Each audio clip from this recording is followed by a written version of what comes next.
What would you do if you found a boy bleeding behind a diner, and the only number in his pocket belonged to the most feared mafia king in New Orleans?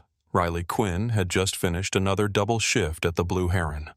Her feet ached. Her coat was too thin for the rain, and the clinic had already warned her that her mother's treatment could stop if the bill wasn't paid. She was thinking about rent medicine and whether hope had finally run out. Then she heard a broken breath in the alley. One phone call would pull her into a world of black cars, old blood, hidden betrayal, and a father dangerous enough to shut down an entire city for his son. Stay until the end, because this is not just a mafia story. It is about loyalty, grief, love, and the price of doing the right thing. Like this video and comment where you're watching from. Before Riley Quinn ever pressed that black card against her cracked phone screen, before the rain turned the alley behind the Blue Heron into a river of dirty water and blood, she had already learned what desperation sounded like. It did not always scream. Sometimes it buzzed in the pocket of a waitress apron while she carried hot plates through a dining room full of people who had never counted coins before buying medicine. Sometimes it came in the form of a polite voicemail from a hospital billing office. Sometimes it sat folded in the bottom of a purse, thin as a receipt, heavy as a sentence. That morning, Riley woke before sunrise in a one-bedroom apartment above a closed pawn shop in Marigny. The ceiling had a brown water stain shaped like Louisiana, and the radiator made a coughing sound every time it remembered its job. Rain tapped against the fire escape. The whole room smelled faintly of damp brick instant coffee and the lavender soap her mother insisted made the place feel less poor. Riley lay still for 10 seconds and let herself pretend she had nowhere to be. Then the alarm screamed. She reached for her phone on the milk crate beside the mattress and silenced it with her thumb. The screen was cracked across one corner. The battery sat at 12%. 2 missed calls from St. Agnes Charity Clinic waited under the time. She stared at them until the numbers blurred. From the next room, her mother coughed. Riley sat up. The apartment was cold enough that her breath almost showed. She pulled on yesterday's sweater, stepped over a laundry basket, and padded into the tiny kitchen. Her mother, Helen Quinn, sat at the table in a blue robe that swallowed her shoulders. A white pill organizer rested beside her coffee mug. Monday through Sunday morning and night, little doors full of hope measured out in doses. Helen looked up and smiled like her body had not betrayed her before breakfast. "You're up early." Riley filled the kettle at the sink. "You say that every morning. That's because every morning you look offended by daylight. I have a personal disagreement with anything that arrives before coffee." Helen laughed softly, then winced and pressed one hand against her side.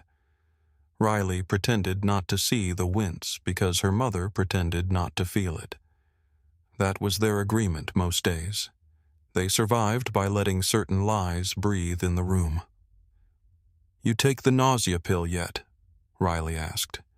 Helen lifted her chin toward the organizer. "Yes, nurse. I'm not a nurse. You were almost one." That almost sat between them. Riley turned away and took 2 chipped mugs from the cabinet. There had been a time when almost had meant something good. Almost done with school, almost through clinicals, almost ready to work in a hospital instead of carrying wine to men who tipped with $100 bills and looked through her like glass. Then Helen got sick. Then tuition became groceries. Then almost became a door Riley had closed quietly so her mother would not hear it. The kettle began to hiss.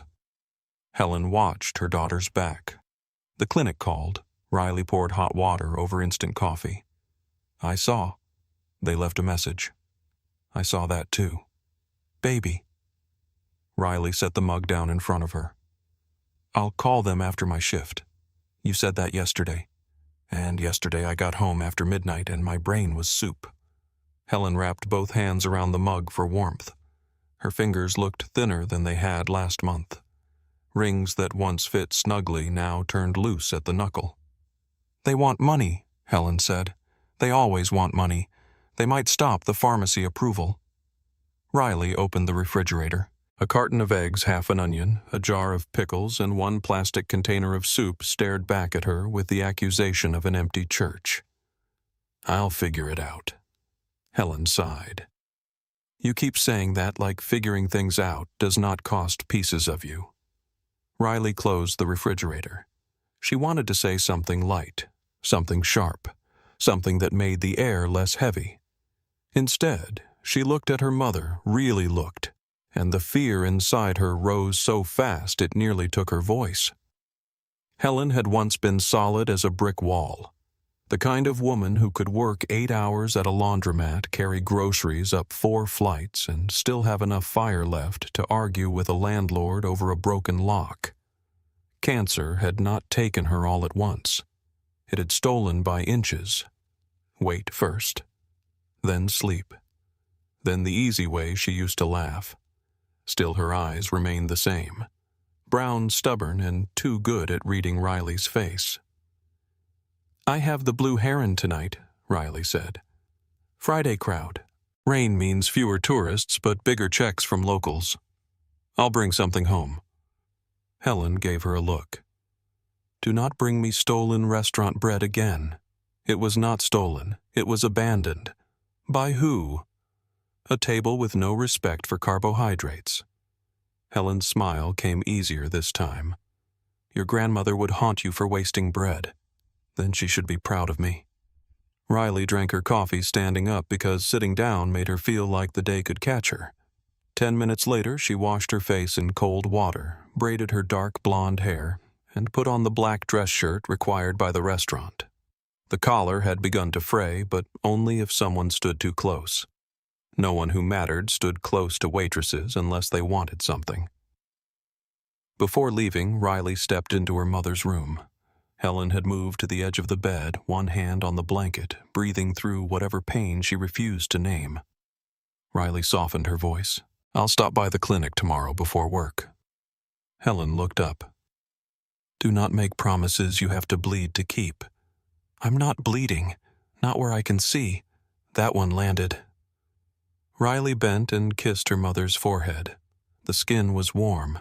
Too warm, maybe. She tried not to measure every touch like a symptom. "I love you," Riley said.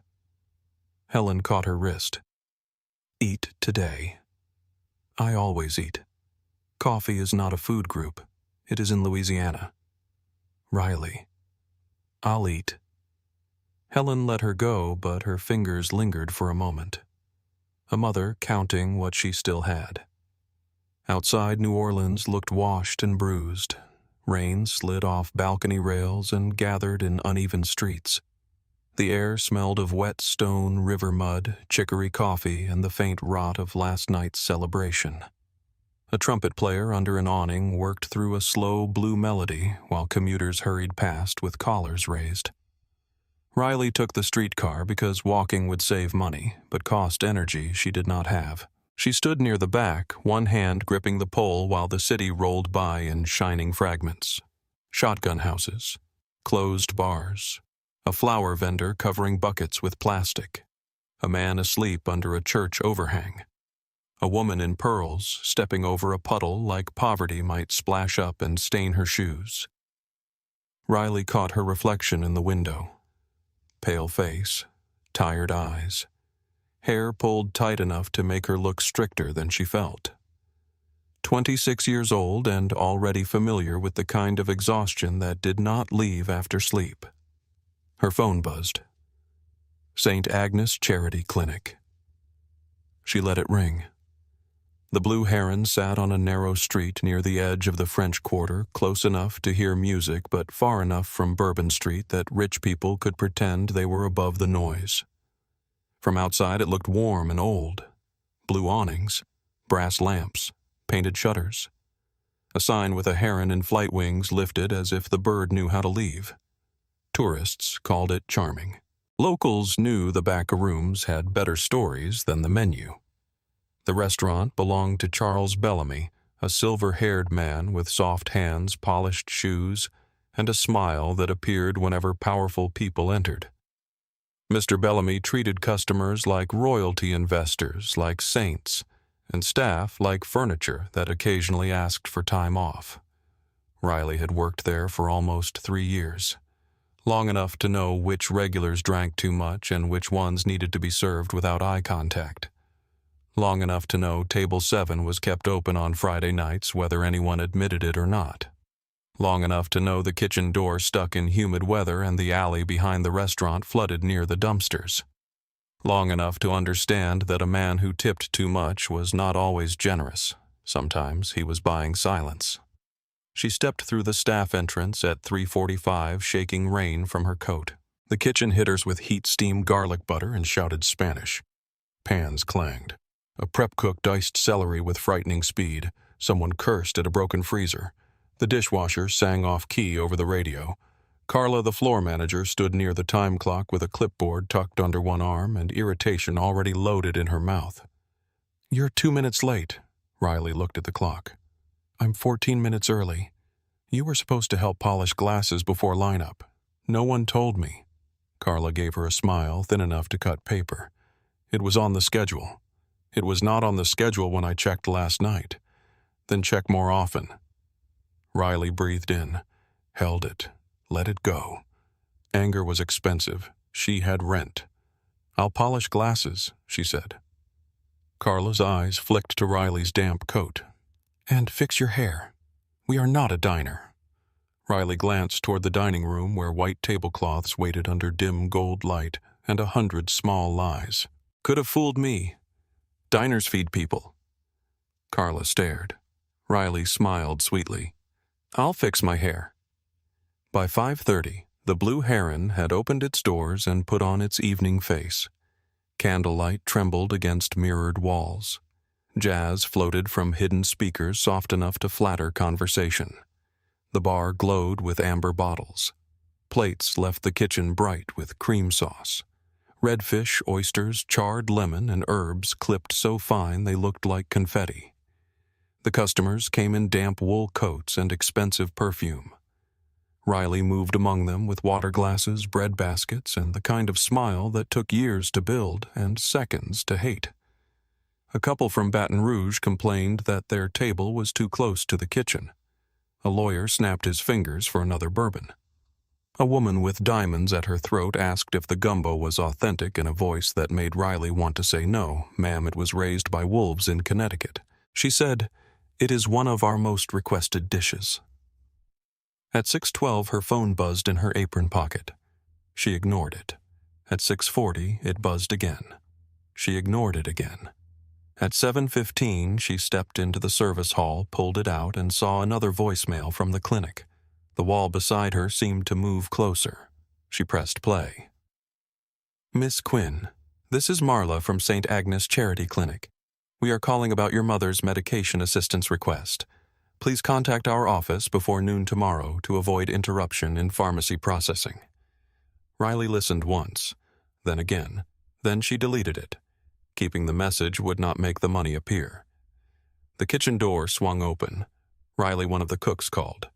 "Table 12 asking where the crab cakes are. Tell Table 12 the crabs are assembling themselves." "What, I'm coming." She slid the phone back into her apron and returned to the dining room with her smile repaired. That was one of Riley's talents. She could be falling apart inside and still sound like a woman who knew exactly where the crab cakes were. By 8 o'clock, rain thickened against the front windows. The street outside blurred into streaks of gold and black. Inside the room grew warmer, louder, richer. Wine breathed in crystal glasses. Laughter rose and fell. Credit cards flashed. Men spoke of dock permits, campaign donations, construction delays, and golf as if those things were not sometimes the same conversation. Then, at 8:17, the front door opened. The restaurant changed. Not all at once, in pieces. A fork paused above a plate. The bartender stopped mid-pour. Mr. Bellamy appeared from nowhere, wiping his hands on a white napkin, though they were already clean. The rain entered first, then Dominic Graves. He did not rush. Men like Dominic did not rush because the world moved itself out of their way. He was tall, broad-shouldered, dressed in a charcoal suit beneath a black overcoat that held rain like polished stone. Silver touched the dark hair near his temples. His face was calm in the way deep water is calm before it takes someone under. On his left hand he wore a plain gold wedding band. Everyone knew his wife, Ava Graves, had been dead for 5 years. No one mentioned it. No one mentioned much around Dominic unless invited. Some called him a businessman. Some called him a crime lord. Some said he owned half the river, 2 private security companies, 3 judges, 6 warehouses, and enough secrets to make senators answer his calls during church. Riley called him Table 7. It was safer. Beside him stood Noah Graves, 13 years old, though the careful set of his mouth made him look older until you noticed the backpack slipping off one shoulder. He had his father's dark hair, but not his father's cold gray eyes. Noah's eyes were brown, quiet, and too watchful. A boy raised in locked cars and guarded halls. A boy taught to read exits before menus. He glanced toward the dessert case. Riley noticed because Riley noticed everything. Mr. Bellamy hurried forward. "Mr. Graves, your table is ready." Dominic gave one small nod. The host's stand seemed to exhale. Riley was already reaching for the leather menus they never used. She had served Dominic enough times to know his order rarely changed. Black coffee first. Still water. No wine unless someone joined him. Redfish if he ate. Nothing sweet. No wasted words. Noah liked sparkling water, extra bread, and whatever dessert his father pretended not to notice. Riley approached Table 7 with her practiced calm. "Good evening, Mr. Graves." Dominic looked up. Riley. Her name and his voice always unsettled her, not because he said it warmly. He did not. Because he said it accurately, like he had stored it somewhere and seen no reason to forget. Noah smiled. "Hi, Miss Quinn." That unsettled her more. "Hi, Noah." She set the menus down. "Sparkling water for you. Still water and black coffee for your father." Noah brightened despite himself. I remember customers who make my night easier." Dominic watched them without speaking. Noah leaned a little closer. "Could I get extra bread?" Dominic glanced at him. "You had dinner before we left." Noah shrugged.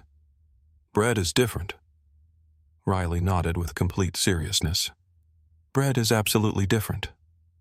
For half a second, Dominic's mouth moved like it might become a smile. It did not, but Riley saw the attempt, and for some reason that felt more dangerous than his silence. "I'll bring 2 baskets," she said. In the kitchen, she grabbed the bread herself. Warm rolls, whipped butter, a small dish of sea salt. The sous chef, Miguel, raised an eyebrow. 2 baskets for Table 7. Growing boy. Rich boy." Riley looked at him, still hungry. Miguel held up both hands. I said nothing. When she returned, Dominic was on the phone speaking low enough that the words dissolved under the jazz. Riley did not understand the language, but tone did not need translation. Every syllable was placed with care. No waste, no uncertainty.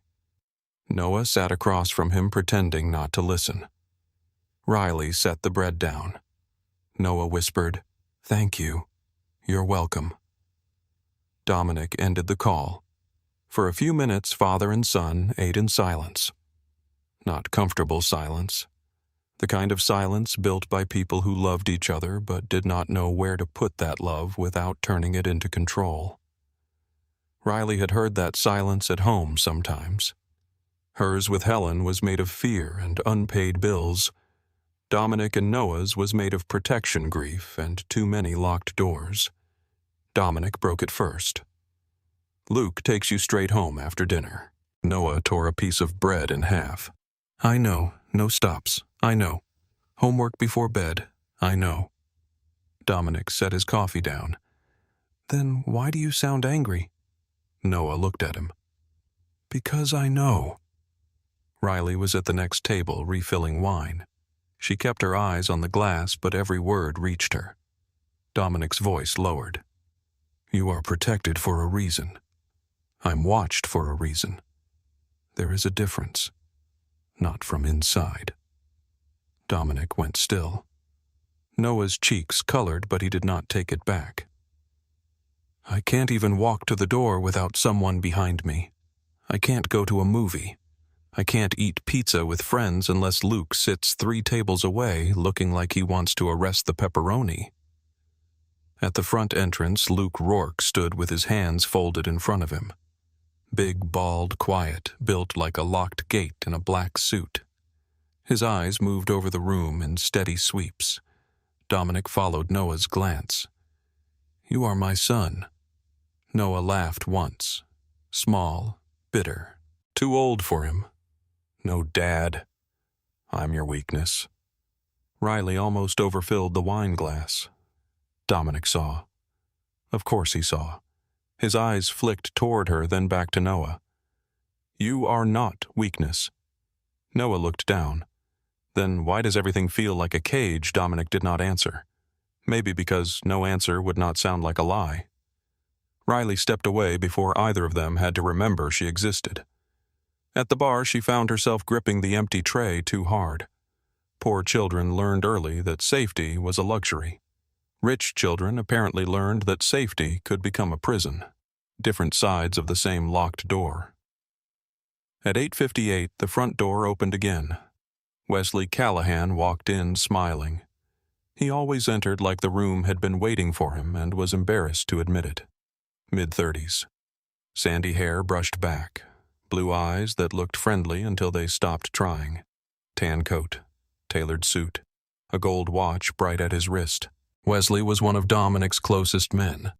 Riley knew that because men like Wesley wanted people to know where they stood. He controlled drivers, shipments, permits, private security assignments, and whatever else moved through New Orleans after midnight without paperwork. He saw Riley near the bar and changed direction. "Riley Quinn," he said, as if tasting the name. "Working too hard again?" She balanced a tray against her hip. "Only when customers insist on showing up." He laughed like she had flirted. "That mouth is going to get you noticed." She met his eyes. "Seems to be doing fine so far." Wesley's smile stayed in place, but something behind it cooled. "You always this brave?" "No. Sometimes I'm tired and people mistake it for courage." He leaned closer, close enough that Riley smelled rain and expensive cologne. "Careful. Tired people make mistakes." Riley's smile did not move. So do men who stand too close to women holding hot coffee. For a second, Wesley did not laugh. Then he did loud enough for the bartender to glance over. "I like you. That sounds inconvenient." He moved past her toward table 7. Riley's skin prickled. She had learned early that charm was not kindness. Charm was a polished knife. It did not cut until someone forgot it had an edge. Wesley bent near Dominic's table, lowering his voice. Riley crossed to table 8 with a bottle of Pinot Noir close enough to hear pieces. "Noah's route still the same tonight?" Wesley asked. Dominic looked up. Why Luke wanted confirmation on the rotation. Across the room, Luke did not move. His eyes remained on the front windows, jaw unreadable. Dominic followed Wesley's glance. "The route is the same." "Good," Wesley said. "I'll update the team." Riley poured wine slowly. Her wrist did not pause. Her face did not change. But the moment tucked itself inside her mind. Wesley straightened and smiled at Noah. "How's school, kid?" Noah's shoulders tightened. "Fine. Still making your father proud." Dominic's voice cut in quiet and flat.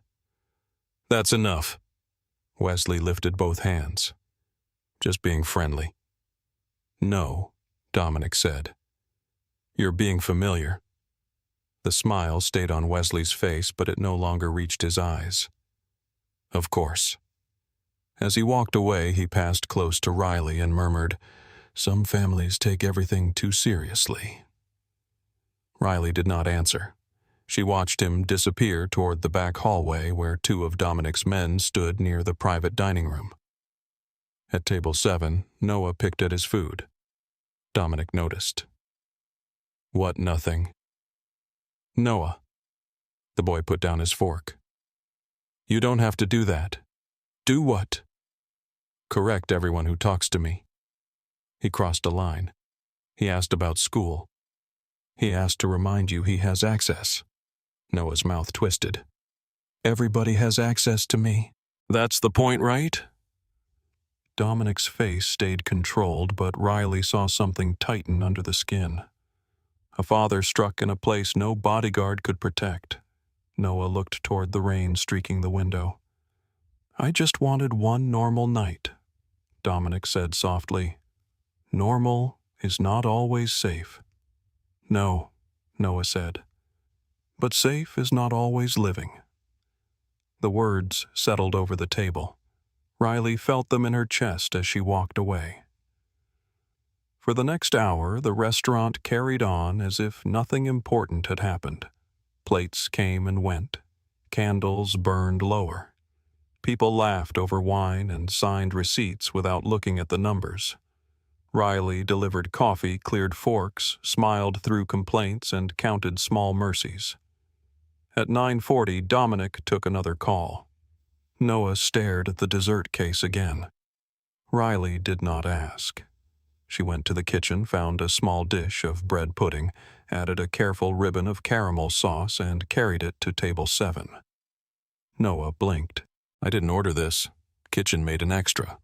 His eyes narrowed with the suspicion of a boy raised by dangerous people. Really enough. He picked up the spoon. Riley leaned closer and lowered her voice. Eat fast before your father decides sugar is a security issue. Noah laughed. It was small, surprised, and real. Dominic stopped speaking mid-sentence on the phone. He looked at Noah, then at Riley. She turned away before his stare could become a question. A little later, Dominic asked for the check. Riley placed the black leather folder at his elbow. He slipped a card inside, then paused. From his coat, he removed another card. Black. Heavy. 1 silver number printed in the center. No name. No logo. No address. He placed it on top of the receipt. Riley looked at it, then at him. That is not mine. It is now. I don't take mysterious cards from men who make an entire restaurant forget how to breathe. Noah covered his smile with a napkin. Dominic slid the card closer with 2 fingers. If Noah ever needs help, call. Riley looked at the boy. Noah suddenly seemed embarrassed.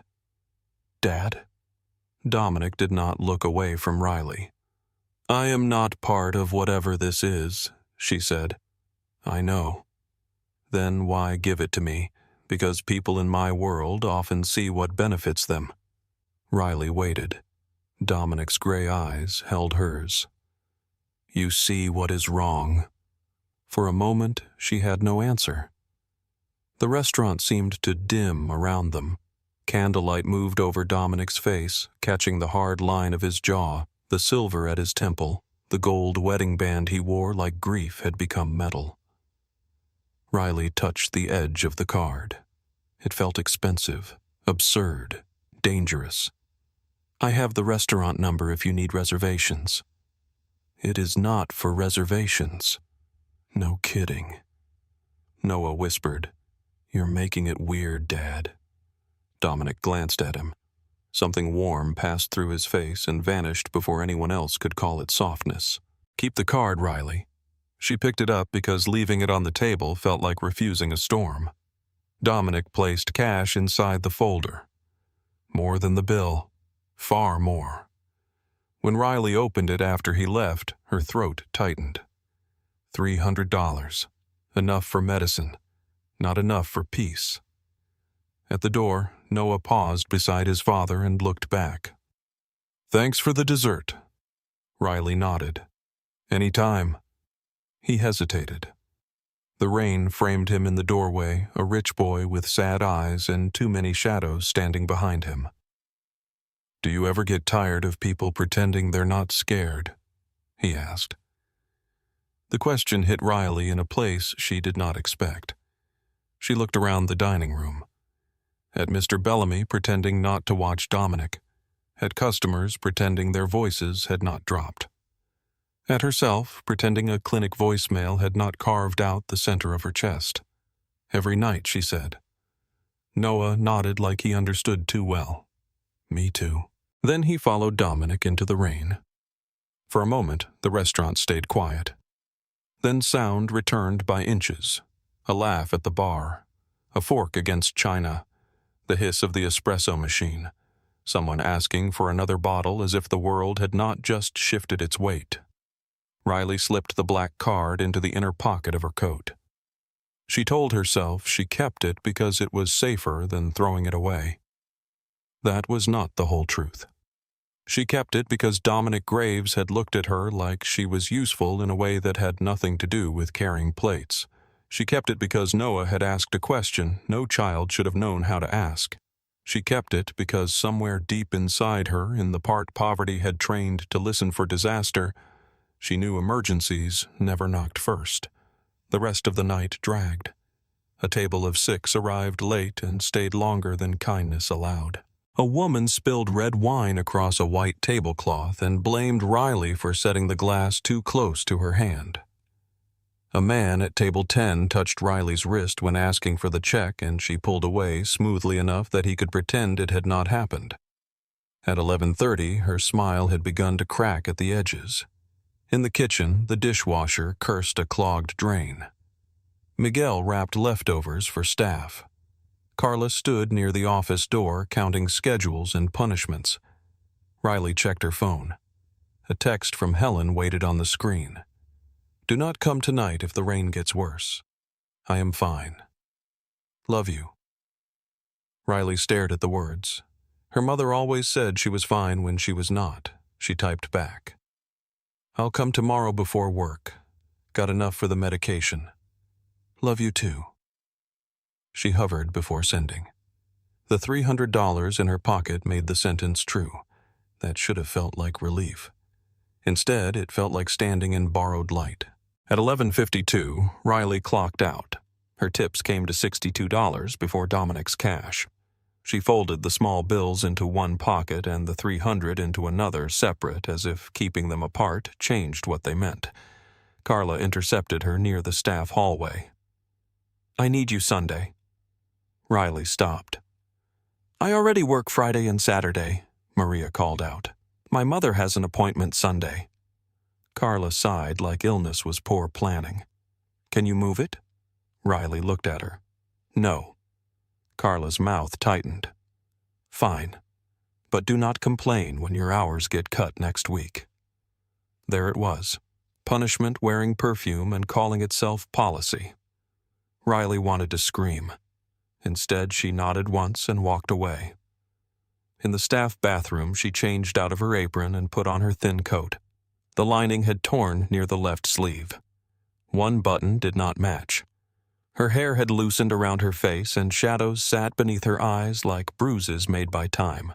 She looked in the mirror and almost did not recognize the woman looking back. Not because she had changed suddenly, because she had been changing slowly for years and had been too busy surviving to notice. She touched the inner pocket where Dominic's card rested. One number. For emergencies. Riley almost laughed. Her entire life felt like an emergency, but she doubted Dominic Graves meant rent hospital bills and a mother pretending not to be afraid. She left through the kitchen. Miguel called after her. Careful out there. I always am. That was not true. No one could always be careful, not when they were poor. Poverty made people bargain with weather, sleep health, pride, and danger. It turned bad choices into the only road left open. Riley stepped outside and pulled the service door shut behind her. The rain hit hard. Cold water slid under her collar and down her back.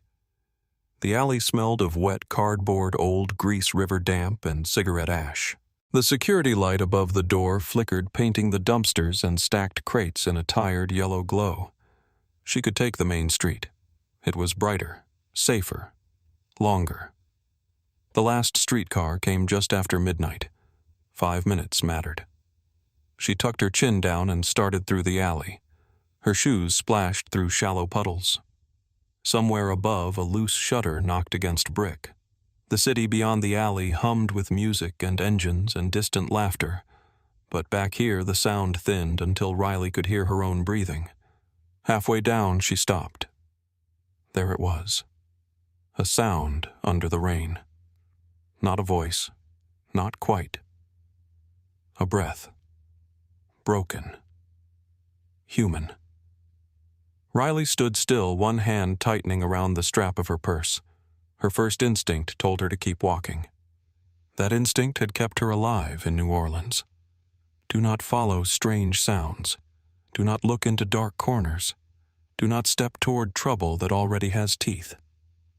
She took one step forward. Then the sound came again. Riley turned slowly, every tired muscle in her body begging her to keep walking, to pretend she had not heard it, to let the rain swallow whatever was hiding between the delivery van and the brick wall. But the sound had a shape now. A breath. A broken little pull of air. Human. She moved toward it.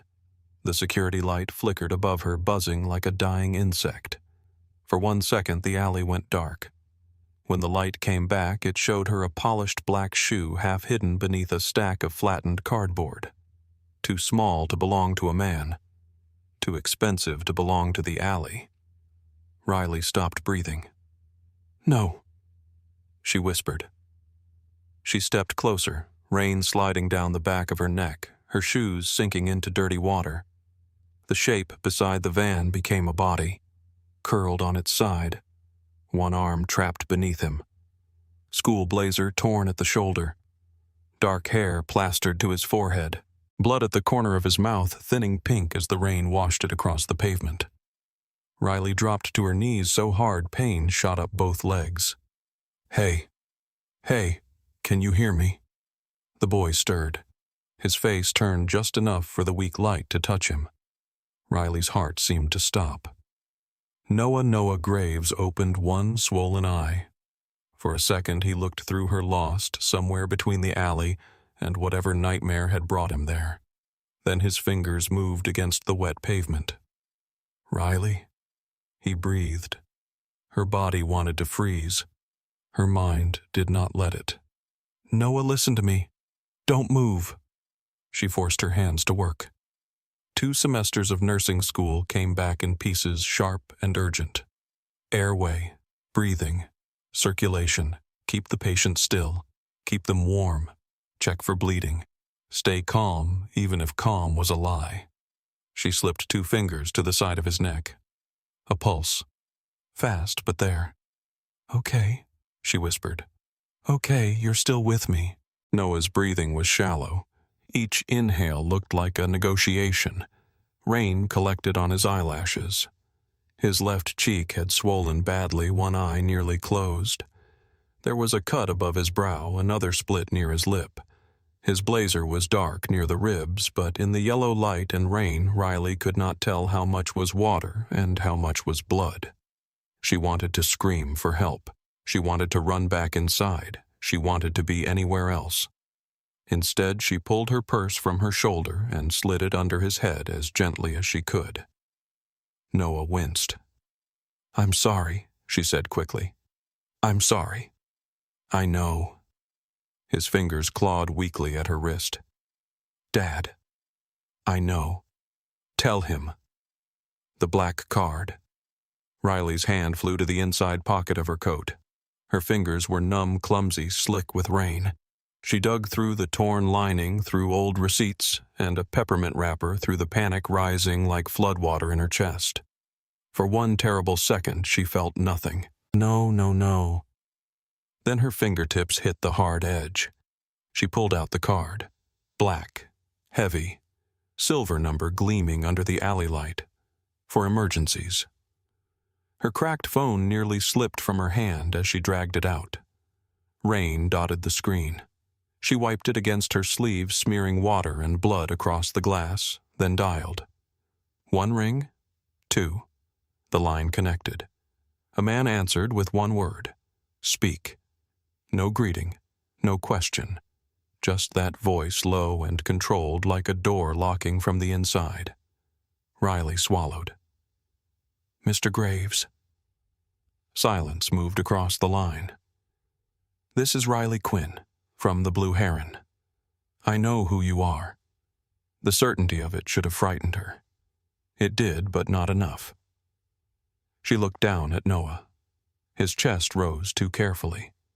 His fingers tightened and loosened around her wrist as if he was trying to hold on to the world through her skin. Your son is in the alley behind the restaurant, Riley said. Her voice cracked on the last word. She took a breath and forced it steady. He's bleeding. He can't get up. Nothing. No shout, no curse, no denial at first. Only silence. The kind that made the rain sound louder. Then, Dominic Graves said, That is impossible. Riley closed her eyes for 1 second. I'm looking at him. On the other end, a chair scraped hard against the floor. Voices rose in the background, then cut off all at once. How bad? He's conscious, but barely. Pulse is fast. Breathing is shallow. His face is bruised. I think his ribs might be hurt. There's blood near his side, but I can't tell how much because of the rain. You checked his pulse. I was in nursing school. The sentence came out sharper than she meant it to. Fear did that. It took the polite edges off a person. Dominic did not react to her tone. Exact location. Behind the Blue Heron, near the service entrance, between the delivery van and the east wall. Do not call the police. Riley went still. The rain seemed to strike harder against the pavement. Excuse me. Do not call the police. He needs a hospital. He will have one. He is a child. He is my child, Dominic said, and for the first time something in his voice cracked through the stone. Not panic. Something worse. Control under strain. I am asking you to keep him alive for 7 minutes. 7 minutes. Riley looked at Noah. He was watching her with the one eye he could open, rain streaking over his bruised face. 7 minutes could be forever. 7 minutes could be too late. If he stops breathing, I call everyone, Riley said. Riley. The way he said her name changed the air around her. Not a command, not quite a plea. Both. Stay with him. She looked down at Noah's hand on her wrist. I am. The line went dead. For a heartbeat, Riley stayed frozen with the phone in her hand. Then Noah made a sound that tore straight through her. I'm here, she said quickly. I'm right here. She shrugged out of her coat and laid it over him. The rain hit her black work shirt, instantly soaking through to the skin. Cold spread down her back and under her arms, but she ignored it. Her body could complain later if later still existed. Noah tried to speak. No, Riley said. Save your breath. His lips moved anyway. House. Riley leaned closer. What? Outside. Outside your house. His eye fluttered. Car. Her stomach turned. Someone grabbed you before you got inside. A weak nod. Riley looked toward the mouth of the alley. Rain blurred the street beyond. A car passed without slowing. Somewhere in the restaurant behind her, plates clattered, music played, people asked for dessert. The world had no idea a boy was lying in the rain with blood on his shirt. Noah's fingers moved again. Kane. Riley frowned. What? His breathing hitched. They said Kane. She knew the name only from whispers from men who stopped talking when she approached from Mr. Bellamy's face going pale once when a guest mentioned the river docks. Elias Kane, Dominic Graves' rival. Noah, don't try to talk.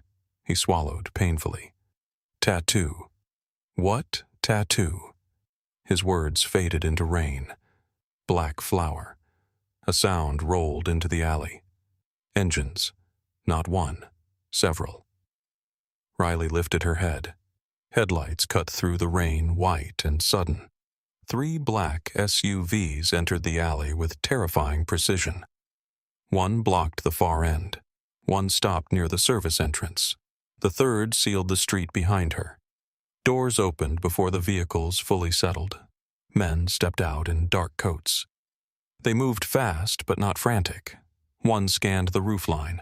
Another checked the alley mouth. A third came forward with a medical bag. Their eyes took in everything. Riley, Noah, the blood, the van, the door, the windows overhead. Then Dominic Graves stepped out of the middle SUV. He wore no hat, no umbrella. Rain darkened his hair and ran over the shoulders of his black coat.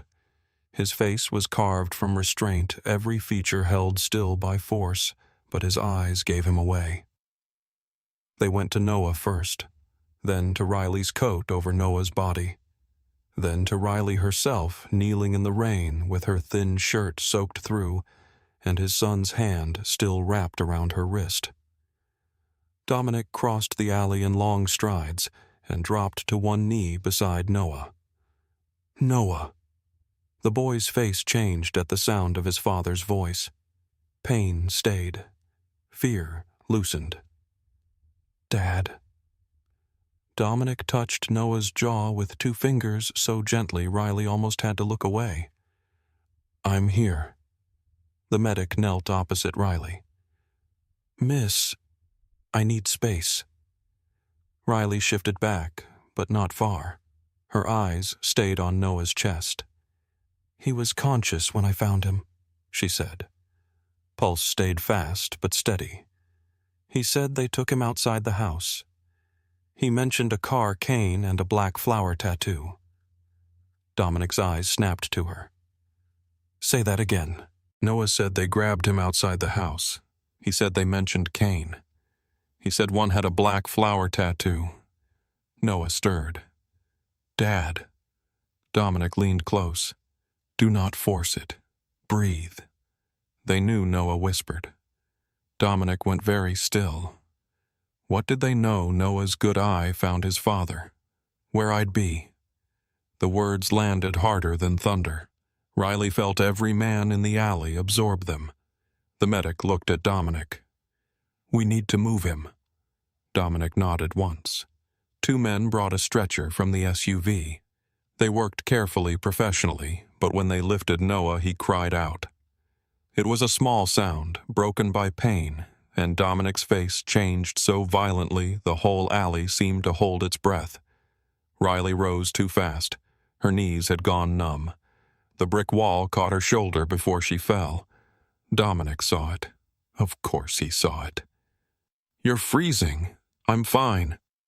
His eyes moved over her soaked shirt, her trembling hands, the rainwater dripping from her hair. You are not. One of his men picked up Riley's coat from where it had slipped during the transfer. It was wet and stained useless now against the cold. Dominic looked at it, then removed his own overcoat and placed it around her shoulders. Riley stiffened. I don't need that. Yes, he said. You do. The coat swallowed her. It was heavy, warm, lined with something softer than anything she owned. It smelled like cedar rain and smoke. Riley hated that it steadied her. Noah was loaded into the middle SUV. Dominic kept one hand on the stretcher until it disappeared inside. Riley stepped back toward the restaurant door. Dominic turned. Where are you going home? No. The word landed flat between them. Riley lifted her chin, though her teeth had started to chatter. No. You found him. You heard what he said. I need every detail. I told you what I know. You told me enough to know you know more. I'm not one of your people. Dominic's eyes held hers. No. That is why I'm asking before I stop asking. The alley seemed smaller all at once. His men waited without looking like they were waiting. Every exit had a black SUV in it. Every shadow answered to him. Riley should have been terrified. She was. But anger warmed what the cold could not reach. Your son asked me not to leave, she said. Not you. Something quiet moved through Dominic's expression. Then he said, Come because he may ask for you again. That was the thing that worked, not the threat, not the power. Noah. Riley looked toward the SUV. Hospital. Yes. A real one. The best one. She believed him. She wished she did not. All right, she said. But I ride where I can see him. Dominic opened the SUV door himself. Then sit beside me. Inside the vehicle was warm, dark, and too clean. Noah lay secured across the rear seat wrapped in thermal blankets while the medic checked his blood pressure and shined a small light into his eyes. Riley climbed in carefully. Dominic followed, filling the space beside her without touching her. The door shut with a heavy sound. The convoy moved. New Orleans blurred outside the tinted windows.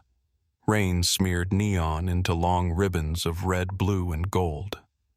Riley sat with Dominic's coat around her shoulders, her hands clasped tight in her lap. Her wet shoes left small, dark marks on the floor mat. She wondered if anyone in a car like this had ever worried about ruining something just by existing inside it. Dominic did not speak for the first minute. Then he said, "Start from when you left the restaurant." So she did. She told him about clocking out Carla, the alley, the sound, the shoe, the blood. She told him about finding the card, calling him Noah's words. Dominic listened without interruption. His face did not change, but his thumb moved slowly over his wedding ring. Riley noticed. When she said Noah had mentioned the house, Dominic closed his eyes for 1 second. "I watched him go inside," he said. The words sounded like they were not meant for her. "Tonight." "Yes." Riley looked toward Noah, then back to Dominic. "Could someone inside have let him back out?" Dominic opened his eyes. "Careful. That was not an accusation. In my world, questions become accusations quickly. Then maybe your world needs better questions." The medic glanced up. Then he looked back down at Noah fast. Dominic stared at Riley. She had spoken before fear could edit her. "I'm sorry," she said, though she was not sure she was. "No," Dominic said. "You are not." That almost made her smile. Then Noah made a low sound from the back seat, and everything in Dominic turned toward him. "Noah." The boy's good eye opened. "Dad. I'm here. Don't go after Kane."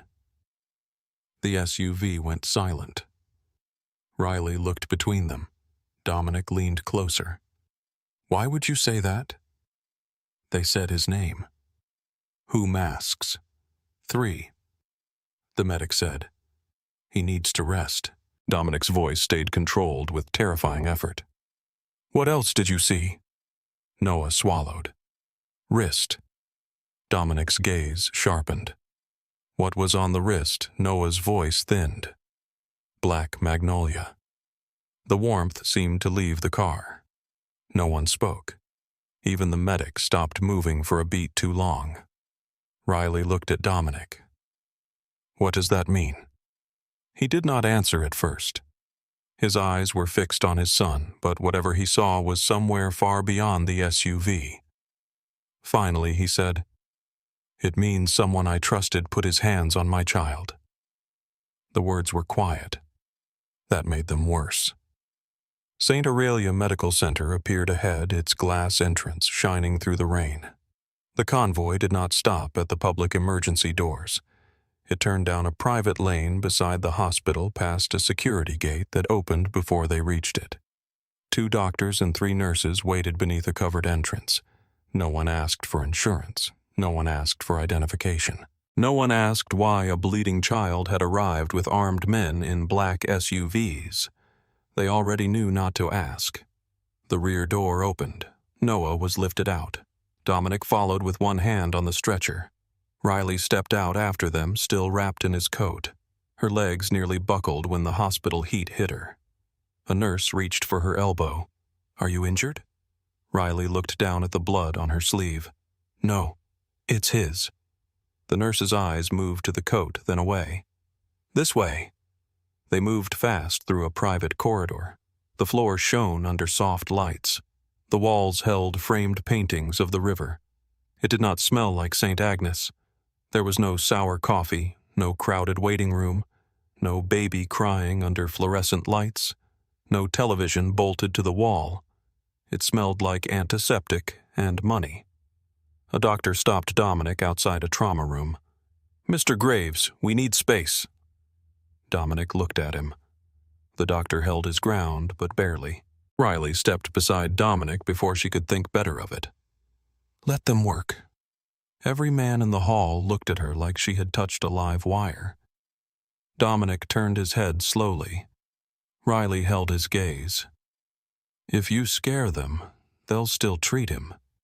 But they'll be thinking about you instead of him." Silence filled the corridor. Then Dominic stepped back.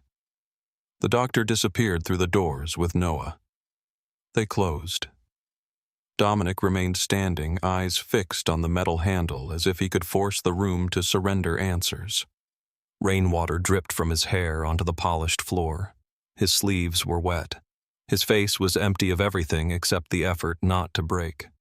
Riley became aware of her own body again. The cold, the exhaustion, the dried blood under her fingernails. The way Dominic's coat had slipped off one shoulder.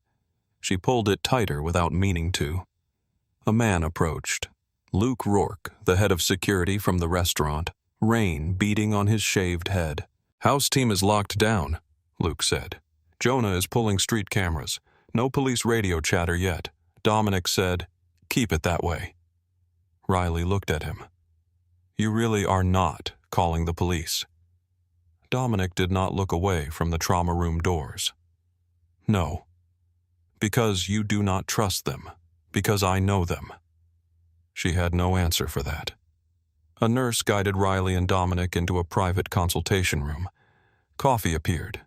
Blankets, dry socks, a folded sweatshirt with the hospital name on it, a tray of fruit and pastries no one touched. Riley stared at the clothes like they had been handed across a border she did not have papers to cross. Dominic stood by the window. For several minutes, neither spoke.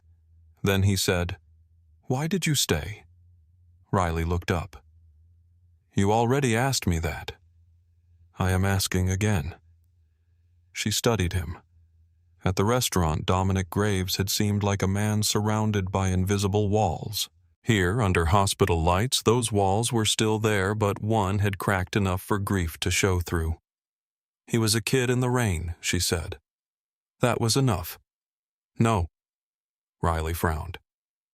"Nothing is that simple," Dominic said. She looked down at her hands. Blood had dried in the lines of her knuckles. Maybe not, but it was still enough. Dominic turned from the window. Most people would have walked away. "You keep saying that like you need it to be true."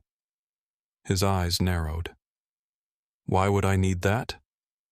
"Because if people are selfish, the world you built makes sense." The words came softly. They landed hard. Dominic did not move. Riley looked away first. "I'm tired," she said. "I should not have said that." "Yes," Dominic said. "You should have." The door opened. A doctor entered, pulling off blue gloves. Dominic crossed the room in 2 strides. The doctor spoke quickly. "He is stable.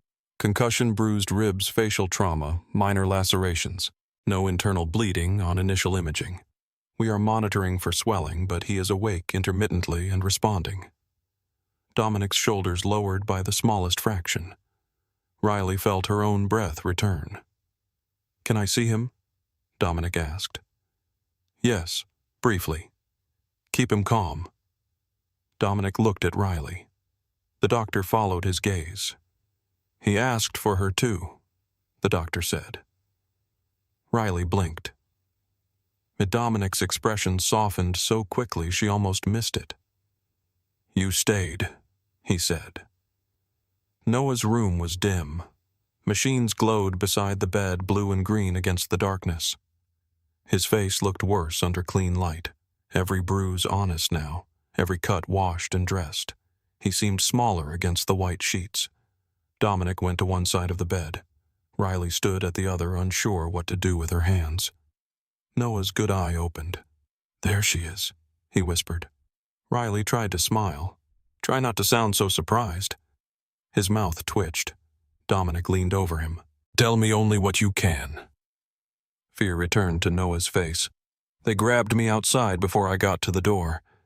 I thought Luke was behind me, but he wasn't. Luke stood in the doorway, face tight. Dominic did not turn.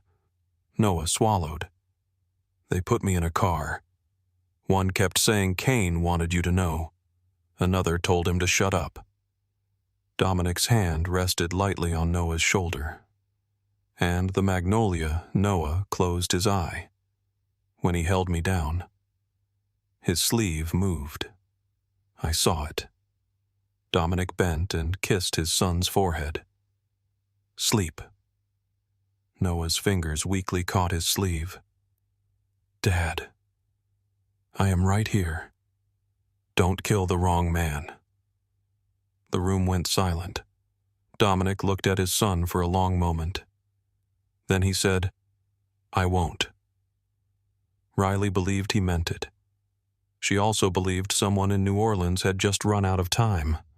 Riley believed him too, and that was the part that scared her. Dominic Graves stood beside his son's hospital bed with rain still drying in his hair and blood darkening one cuff of his shirt. The machines beside Noah made soft, steady sounds. Green lines rose and fell across a black screen. The room smelled of antiseptic clean sheets and the kind of money that made fear quieter, but never made it leave. Noah's hand slipped from Dominic's sleeve as sleep pulled him under again. Dominic stayed bent over him for a moment longer, his lips close to the boy's bruised forehead. He said nothing. Maybe there were no words left that would not sound too small.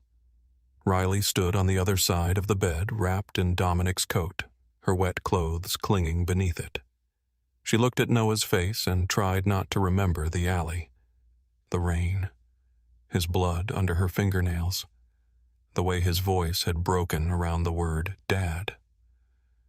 Luke waited near the door, still as stone. Dominic finally straightened. His eyes moved from Noah to Luke. "Lock down the house staff." Luke nodded. "Already started. Every guard on rotation tonight, every driver, every camera from the Garden District to the Blue Heron." "Yes. Jonah gets the footage first. No copies, no leaks." Luke's jaw tightened. "Understood." Dominic looked back at Noah. "And nobody touches Kane until I say." Luke's eyes flicked once toward Riley, then back to Dominic. That was the first time Riley understood her words had done more than slow him down. They had changed the direction of his anger, even if only by an inch. Dominic turned to her. "You need dry clothes. I need to go home." "No." The word came out too fast. Riley's shoulders stiffened. "You do not get to say no to me like that." Dominic went still. The room changed around them. Luke looked at the floor. A nurse passing in the hall seemed to decide she needed to be somewhere else. Dominic looked at Riley for a long moment. Then he lowered his voice. "You are right." Riley blinked once. That was not the answer she expected from a man who could make doctors clear hallways. Dominic stepped away from Noah's bed, putting space between them before he continued. "The people who took my son knew his route. They knew where to leave him. They knew the Blue Heron. If they saw you with him, if they know you made the call, you are exposed." Then say that Riley said, "Do not command me like I belong to you." Something shifted in his face. Not anger. Recognition.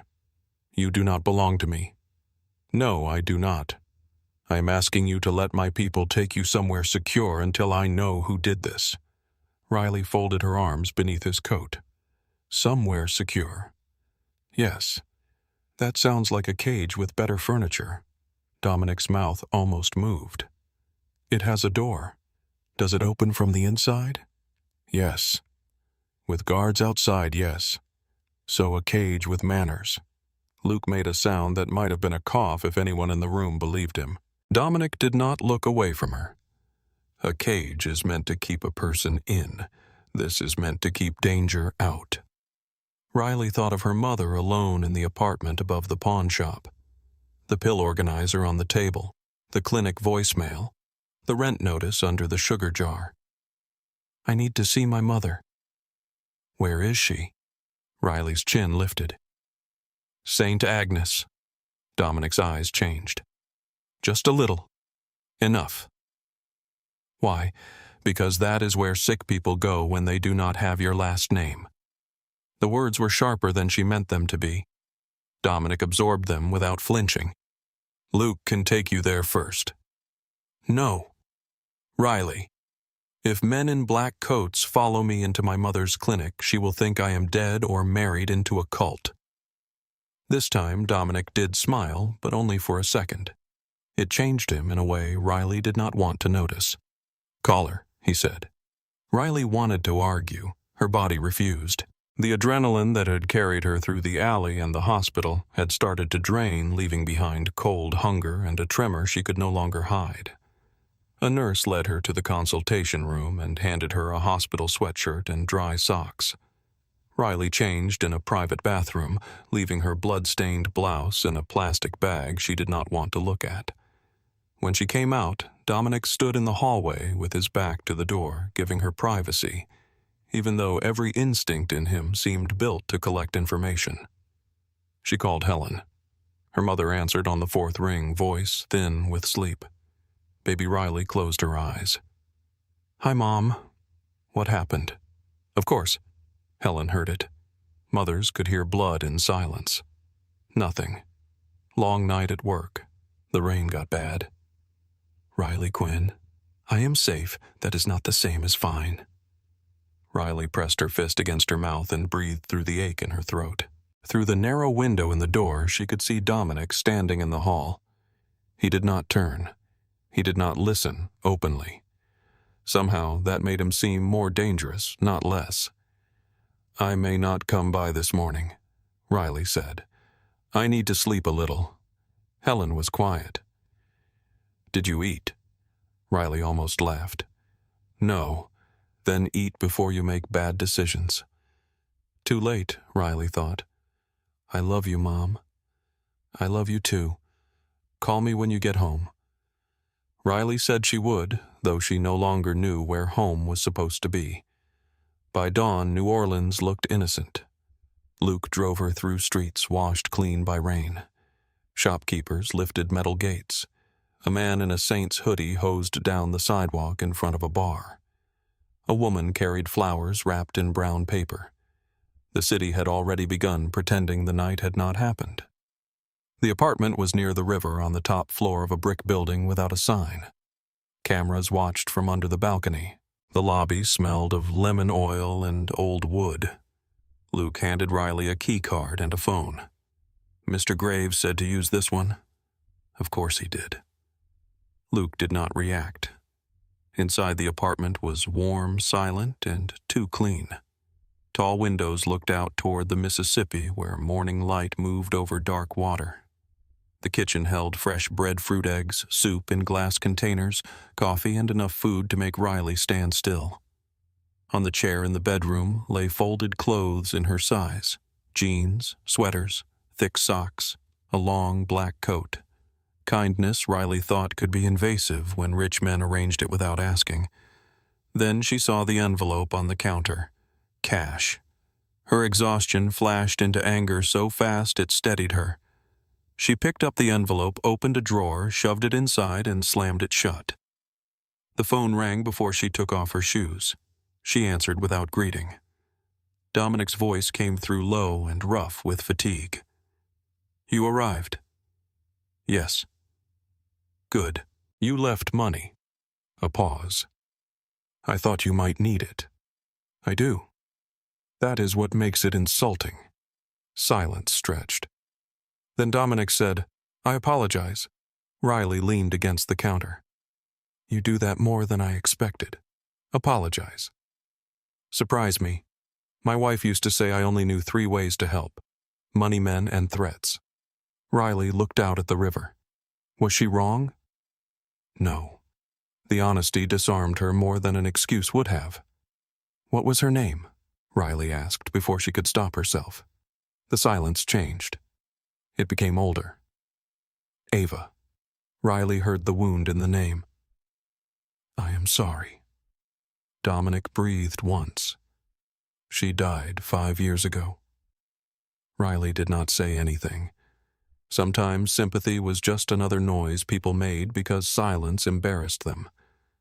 Dominic said, "She was sick before I admitted she was sick.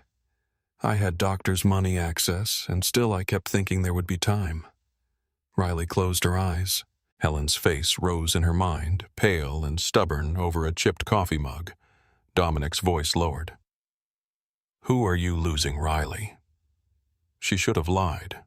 She was good at surviving, bad at lying to people who already knew grief by name. "My mother. Cancer ovarian." The word sat between them. Dominic said nothing. That frightened her. "Do not," Riley said. "I have not said anything. You are thinking something. I am always thinking something. Do not think about fixing this. Why? Because if you fix it, I will not know what it costs." Dominic was quiet for a long moment. Then he said, "It would cost me less than an evening out. That does not make it better." "No," he said. "It does not." Riley rested her forehead against the cool glass. Below, the river kept moving, indifferent and patient. "I do not want to owe you my mother's life. No one should have to measure a parent's life against debt. But people do." "Yes," Dominic said, "they do." That was the worst part of him, Riley thought. Not the power, not the danger. The way he could be cruelly honest and still sound like he had once stood in the same fire. "I will not touch your life without asking," he said. Her breath caught at the word touch, though he had not touched her at all. "You say that like asking comes easy to you. It does not." "Good." The phone line went quiet, but neither hung up. Then Dominic said, "Sleep if you can. Jonah is pulling footage. I will send for you when I have something. You will send for me." A pause. "I will ask you to come." "Better." This time she heard the faintest breath from him, almost a laugh. "Better," he repeated. Riley slept for 3 hours on top of the bed, still wearing socks, one hand near the phone. When Luke returned, afternoon had turned the river silver.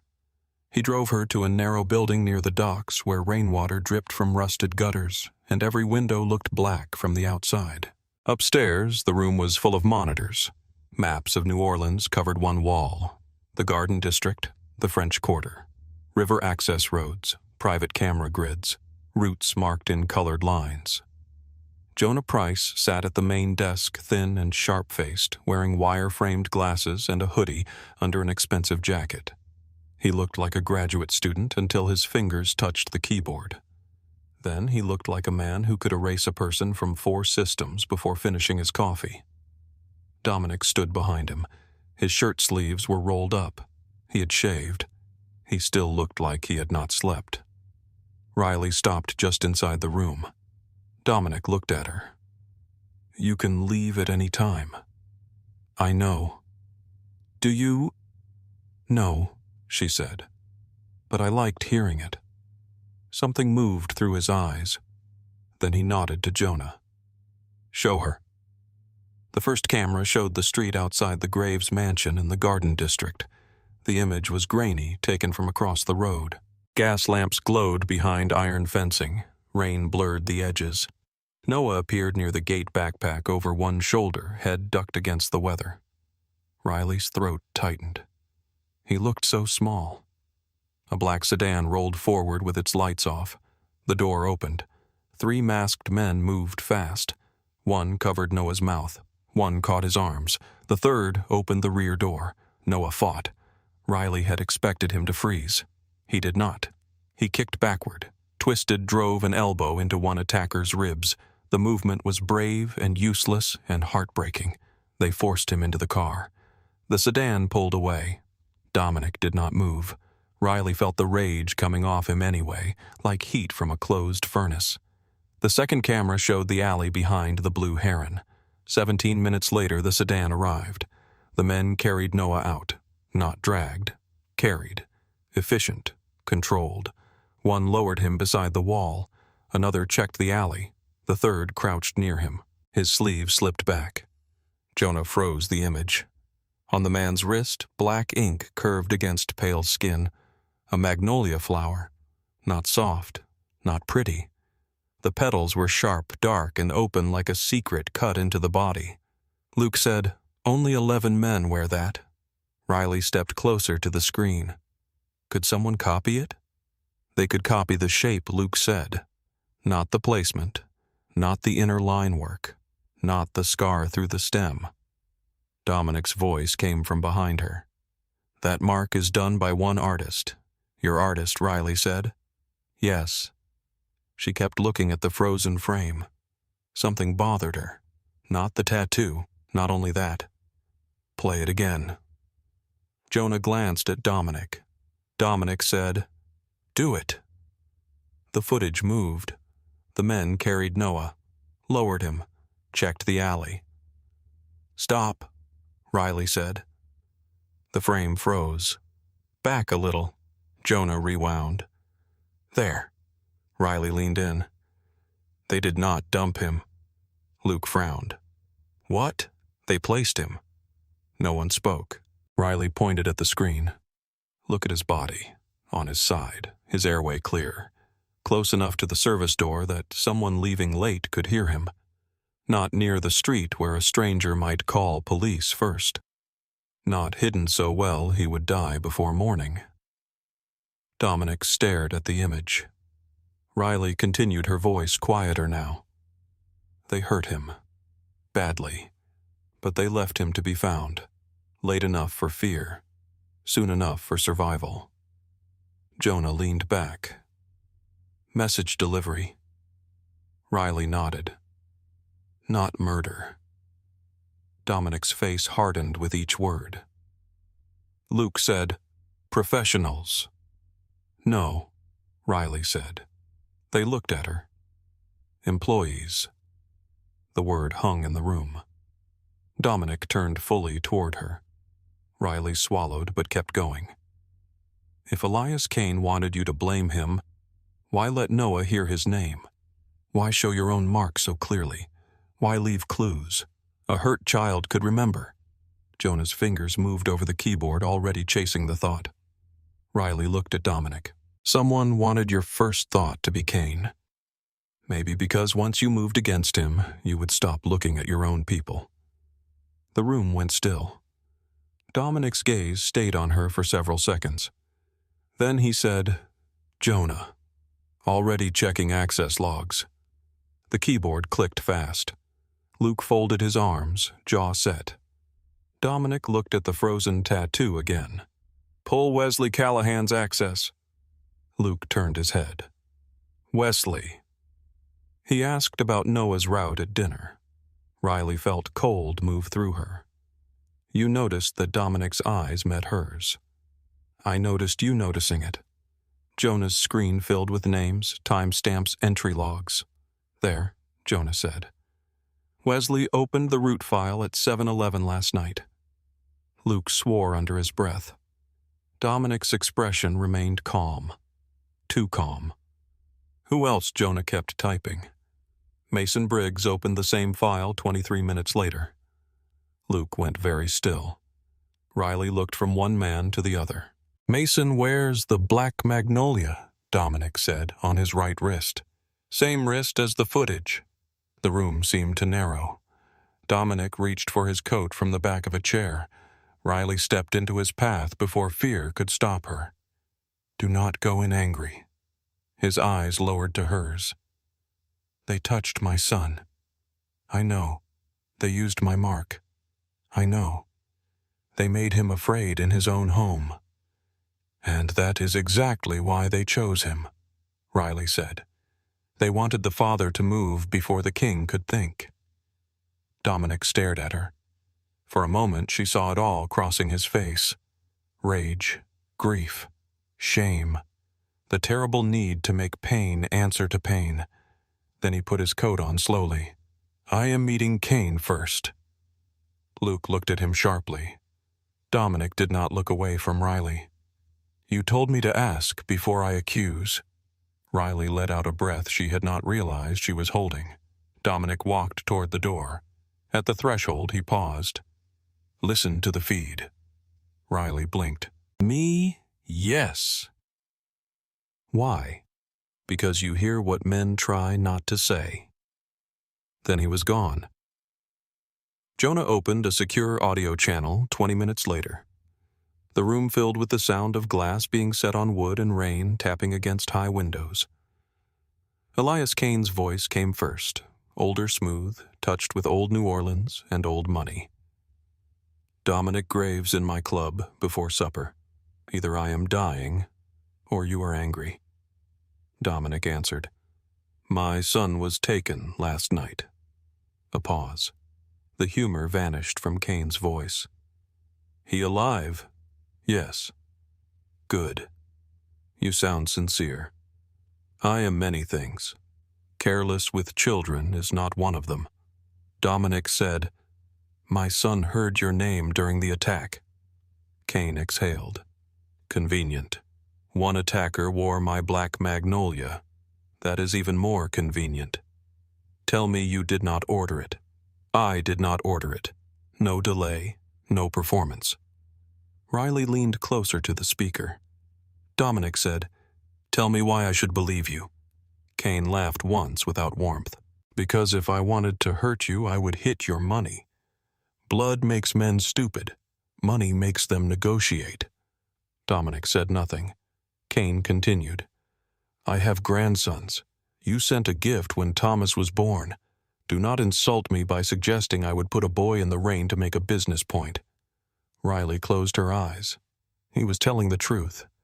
She did not know Elias Cain had never seen his face, but something in his voice did not sound rehearsed. Pride, yes. Threat, certainly. But not guilt. Dominic heard it too.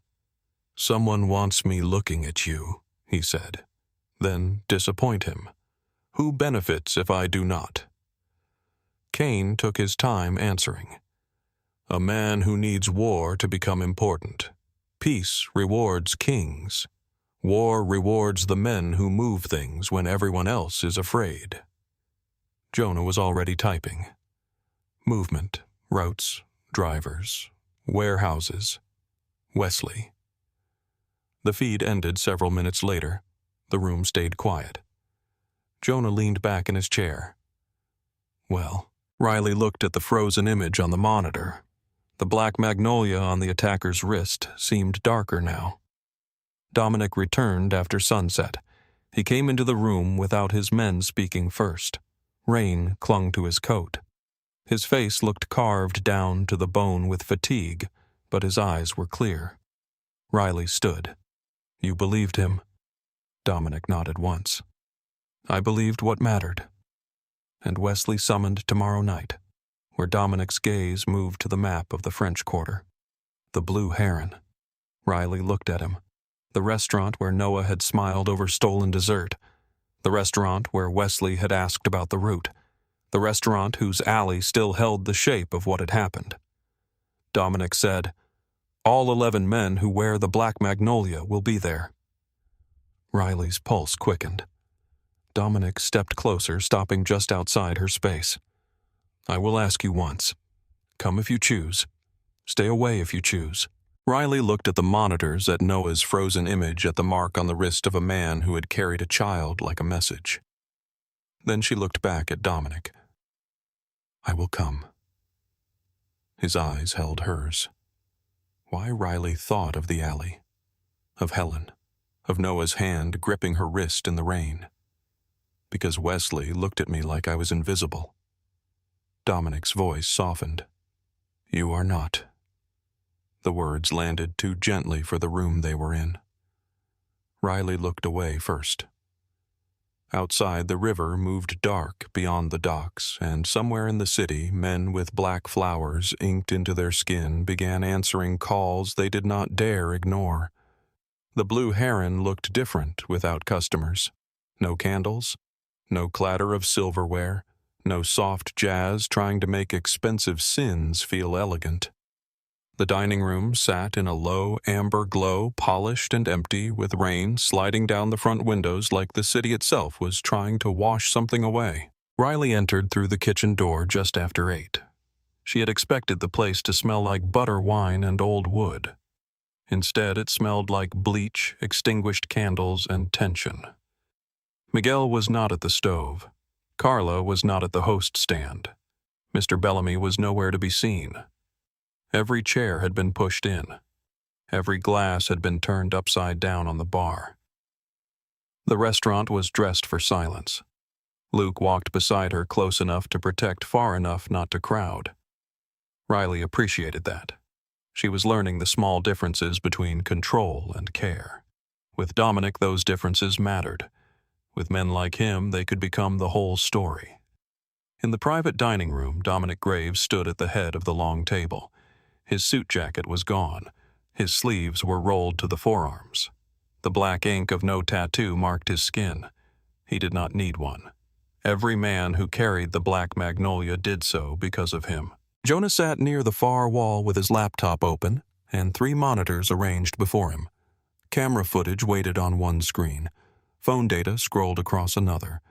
The third showed a map of the city with red points blinking across the river, the Garden District, and the French Quarter. Dominic looked up when Riley entered. Not at Luke. Not at the door. At her. "You came. You asked." His eyes held hers for one quiet second. Yes. That one word should not have warmed anything in her chest, but it did. Riley hated how aware of him she had become. The shape of his hands. The way he went still before he made a decision. The way grief lived under his control like fire under stone. She looked away first and took the corner booth nearest the wall. It was the same booth where she had once served lonely couples, loud businessmen, and a child who wanted bread pudding more than protection. Her coffee sat untouched in front of her. Dominic noticed that too. "Eat something," he said. Riley lifted one eyebrow. He paused. Then he corrected himself. "Please." Luke glanced toward the ceiling like he had just witnessed a miracle and did not want to be accused of it. Riley took one sip of coffee. It was bitter and lukewarm. "Happy no," Dominic said. "But it is a start." The front door opened at 8:30. The first man came in without knocking. He was older, thick through the shoulders, with silver hair combed straight back and a face built by years of not apologizing. His name was Salvatore Dean, though Riley had heard men call him Sal. He had eaten at the Blue Heron once a month for years, always alone, always slowly, always leaving exactly 30% in cash. Tonight he wore a black suit and leather gloves. He removed the gloves finger by finger as he entered the private dining room. Near the base of his thumb, black ink curved into the petals of a magnolia. He saw Dominic, then Luke, then Jonah, then Riley. His eyes did not linger on her. That was Dominic's protection in action. Not loud, not declared, simply understood. Salvatore sat at the table. Dominic did not greet him. 3 minutes later, another man arrived, then 2 more. One had the black magnolia inked behind his ear. Another wore it along the side of his neck where his collar could not quite hide the sharp petals. A third had it curled around his wrist like a bruise that had learned to bloom. Each man entered with the careful confidence of someone who had done terrible things and slept afterward. Each man became quieter after seeing Dominic's face. Riley watched them all. That had become her role in this room. Not waitress, not witness, something sharper. At 8:47, Wesley Callahan walked through the front door smiling. He brought the room with him, or at least tried to. Rain clung to the shoulders of his tan coat. His sandy hair was brushed back. His blue eyes were bright in the warm restaurant light. He carried his charm like a clean handkerchief ready to unfold over anything ugly. "Dominic," he said, voice smooth, "you close the restaurant and summon us like sinners to church. Should I be worried?" Dominic looked at him. You tell me? Wesley's smile paused. A small delay. Almost nothing. Riley felt her fingers tighten around the coffee cup. Wesley recovered quickly. If I knew, I would have dressed darker. No one laughed.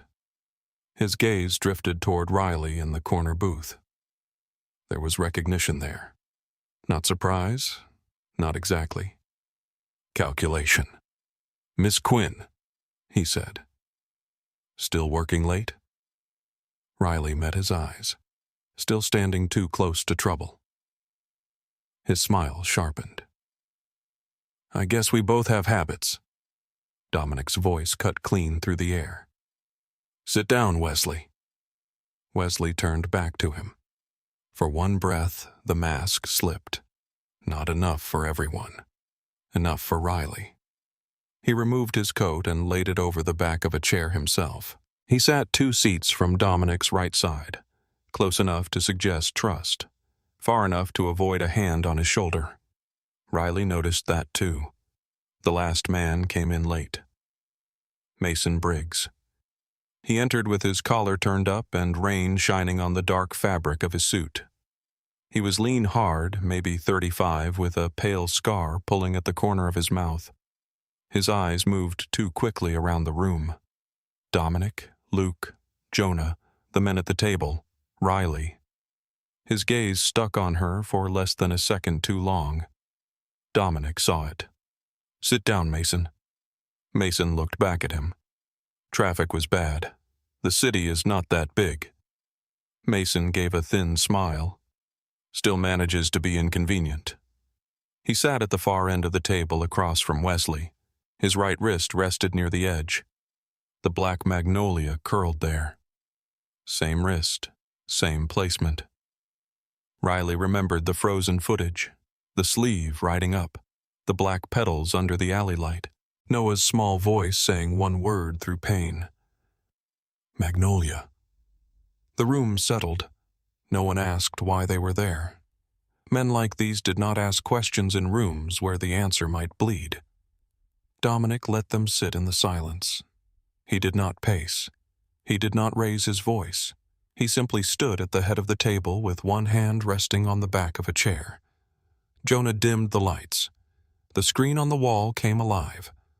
The first image showed the street outside Dominic's Garden District mansion. Rain blurred the frame. Gas lamps glowed behind the iron fence.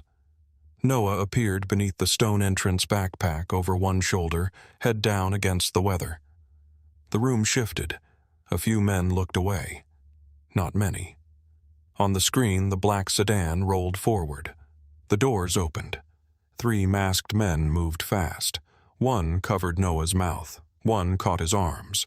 The third opened the rear door. Noah fought. Even knowing the boy was alive, Riley felt her stomach twist. His elbow drove into one attacker's ribs. His foot struck another man's shin. Then one of them hit him hard in the side and Noah folded. Dominic did not move. That was the frightening part. A man who raged could be measured.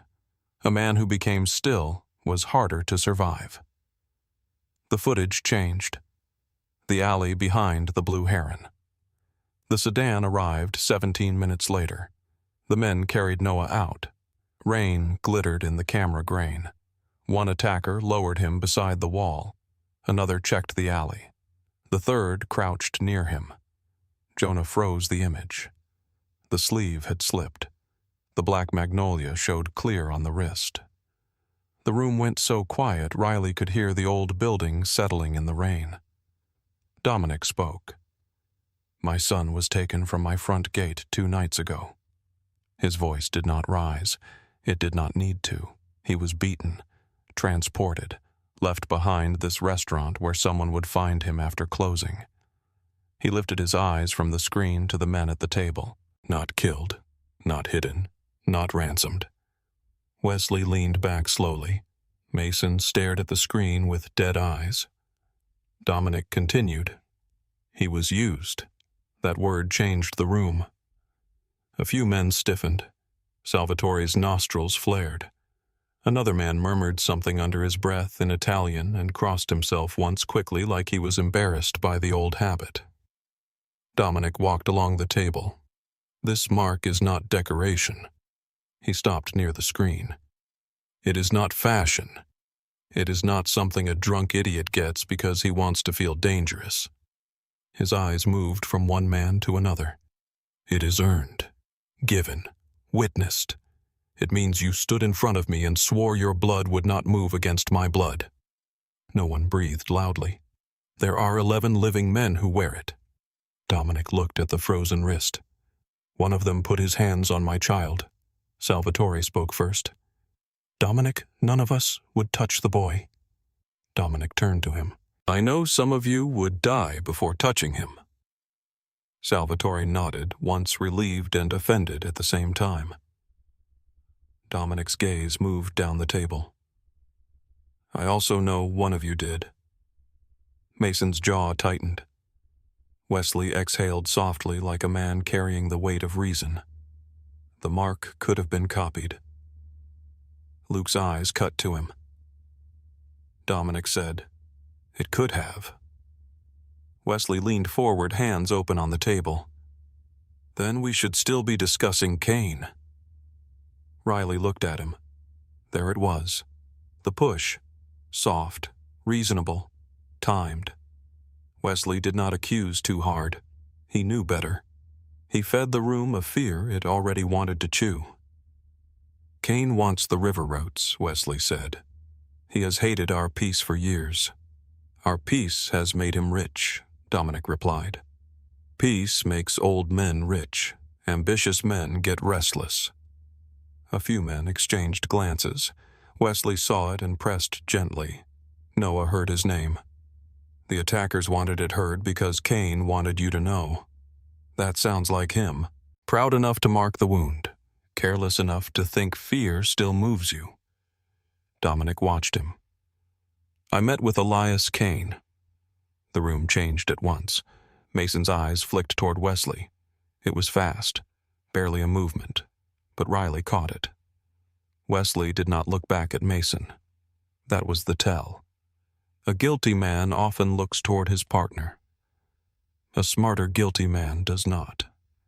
Wesley smiled faintly instead. You met with him. I did. And you believed him. Dominic's eyes settled on him. I did not say that. Wesley lowered his gaze with perfect respect. Forgive me. I assumed. Dominic's voice softened. You assume often. The sentence landed like a blade set gently on silk. Wesley did not move. Riley watched the skin near his eyes tighten. Dominic returned to the head of the table. Everyone places their phones on the table. No one spoke.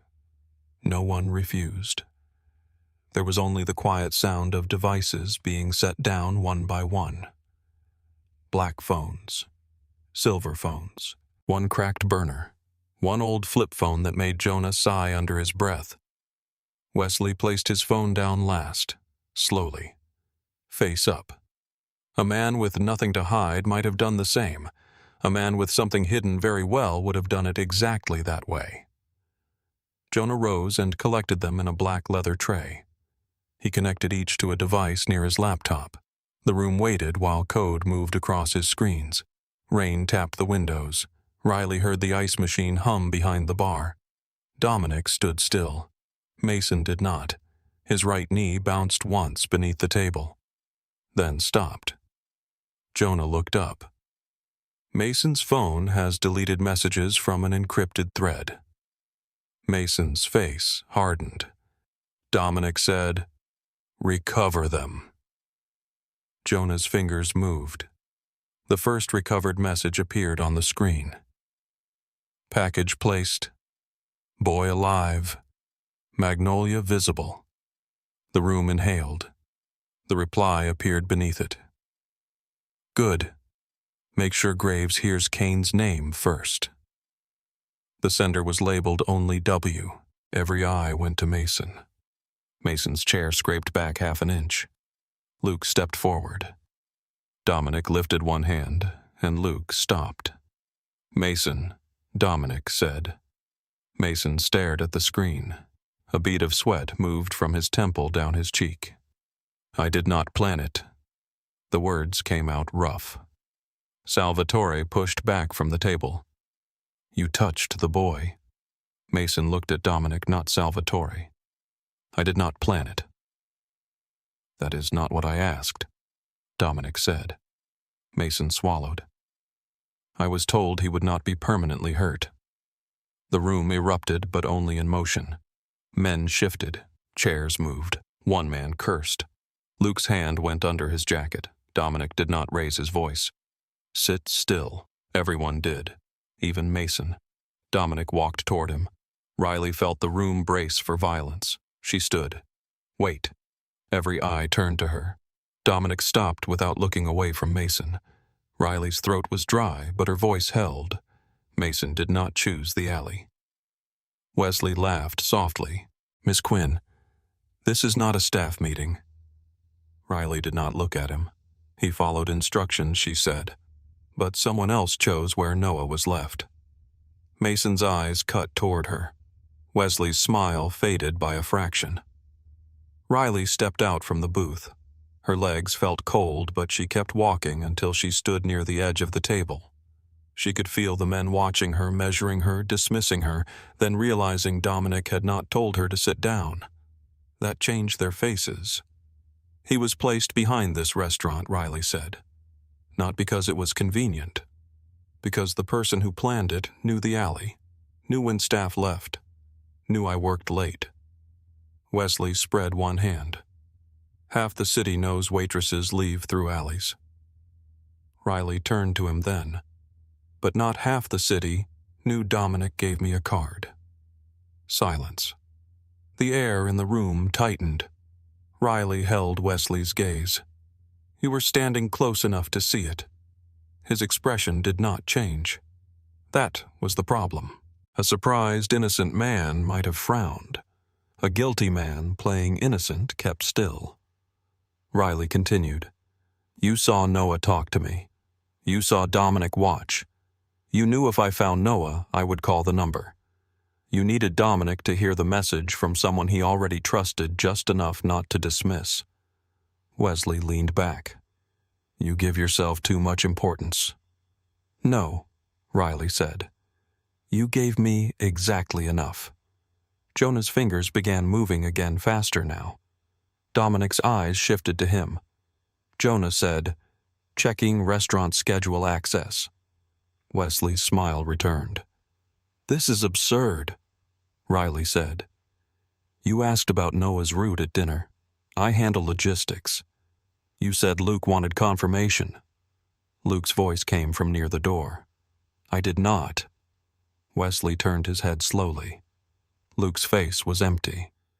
The room watched the space between them.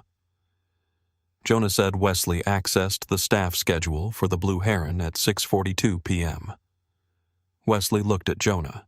Jonah did not look away from his screen. He accessed Noah's route file at 7:11. Camera blind spots near the Garden District at 7:26. Mason's payment account at 7:34. Mason shut his eyes. The room emptied of all sound. Dominic turned to Wesley. Why Wesley smiled. For a second it almost held. Then it cracked. Not dramatically, not loudly. Just enough to show the ugly thing behind it. Because someone had to remember what this family used to be. Dominic said nothing. Wesley stood slowly. Luke stepped forward, but Dominic raised one finger. Luke stopped. Wesley looked around the table. Look at you. All of you sitting here like priests. Like you forgot the river was not one with charity dinners and hospital boards. Salvatore's face darkened. Wesley ignored him. He looked at Dominic. You built an empire and then started apologizing for it. Dominic's voice stayed low. I did not apologize. No. You did worse. You made peace. Wesley's smile twisted. With Cain, with dock owners who should have been begging, with politicians who used to tremble when your name showed up on a phone. You let everyone breathe. You let them get comfortable. Dominic watched him with eyes like winter water. "My wife died," Wesley said, softer now, crueler. "And you turned grief into softness. You wrapped the boy in guards and called it love. You started caring what happened after the blood dried." Riley felt Dominic change. It was not visible in any simple way. His hands did not move. His face did not twist. But the air near him sharpened. Wesley saw it. He wanted it. That was when Riley understood. Wesley was not only confessing, he was still trying to steer him. "You took my son," Dominic said. "I made sure he lived." The words struck the room like a thrown glass. Riley's stomach turned. Wesley pointed toward the screen. "A dead child ends a dynasty in grief. A wounded child points it like a weapon." Dominic's jaw flexed once. Wesley leaned in. "You were supposed to hit Kane by sunrise. Hard. Public enough to scare the docs. Dirty enough to break the treaty. Then everything moves. Guns, cash, routes, favors. Men need logistics in war. You," Dominic said. Wesley's eyes glittered. "Me." Mason's voice broke from the far end. "You said he would not be hurt that bad." Wesley did not even look at him. "You were paid to follow instructions, Mason." Mason surged half out of his chair. Luke crossed the room and put him down into the seat with one hand on his shoulder. Not violent. Not yet. Just final. Wesley looked back at Dominic. "You would have won the war. I would have moved the pieces. Everybody at this table would have been richer." Salvatore rose slowly. "My oath was not to your pocket." Wesley laughed. "Your oath is to power. Do not dress it up because a child cried." The room shifted toward him. Dominic spoke once. Enough. That one word froze every man there. Wesley's chest rose and fell. He looked at Riley. "You ruined a beautiful war." Riley felt fear move through her cold and clean. She answered anyway. "No. I noticed an ugly one." The smile vanished from Wesley's face. "There it is," he said softly. "The waitress who thinks seeing things makes her powerful." Riley said, "It made you nervous." His eyes hardened. For the first time, Wesley Callahan looked exactly as dangerous as he was. "You should have kept walking in that alley." Dominic moved. It happened so fast, Riley barely saw the space close between them. One moment Dominic stood at the head of the table. The next he had Wesley by the throat and pinned against the wall hard enough that one framed painting rattled. Luke drew his gun. Two men stood. Mason swore. Riley's heart slammed once against her ribs. Dominic's voice was quiet against Wesley's face. "Speak to her again." Wesley's hands gripped Dominic's wrist, but he did not fight hard. He knew better. His eyes bulged slightly, but there was still triumph there. He had found the nerve. Riley saw it. He wanted Dominic to lose control, in front of the men, in front of Riley, in front of the oath and the footage and the proof. He wanted the father to swallow the king. Riley stepped forward. "Dominic." He did not turn. The room barely breathed. "Dominic," she said again, softer. His hand remained on Wesley's throat. Riley moved close enough that Luke shifted, but Dominic did not stop her. "Noah asked you not to kill the wrong man." Dominic's shoulders rose once with a slow breath. Wesley's eyes flicked toward Riley. There was hatred there now. Real hatred. Naked without charm. Riley kept her eyes on Dominic. "He wanted you angry," she said. "He still does."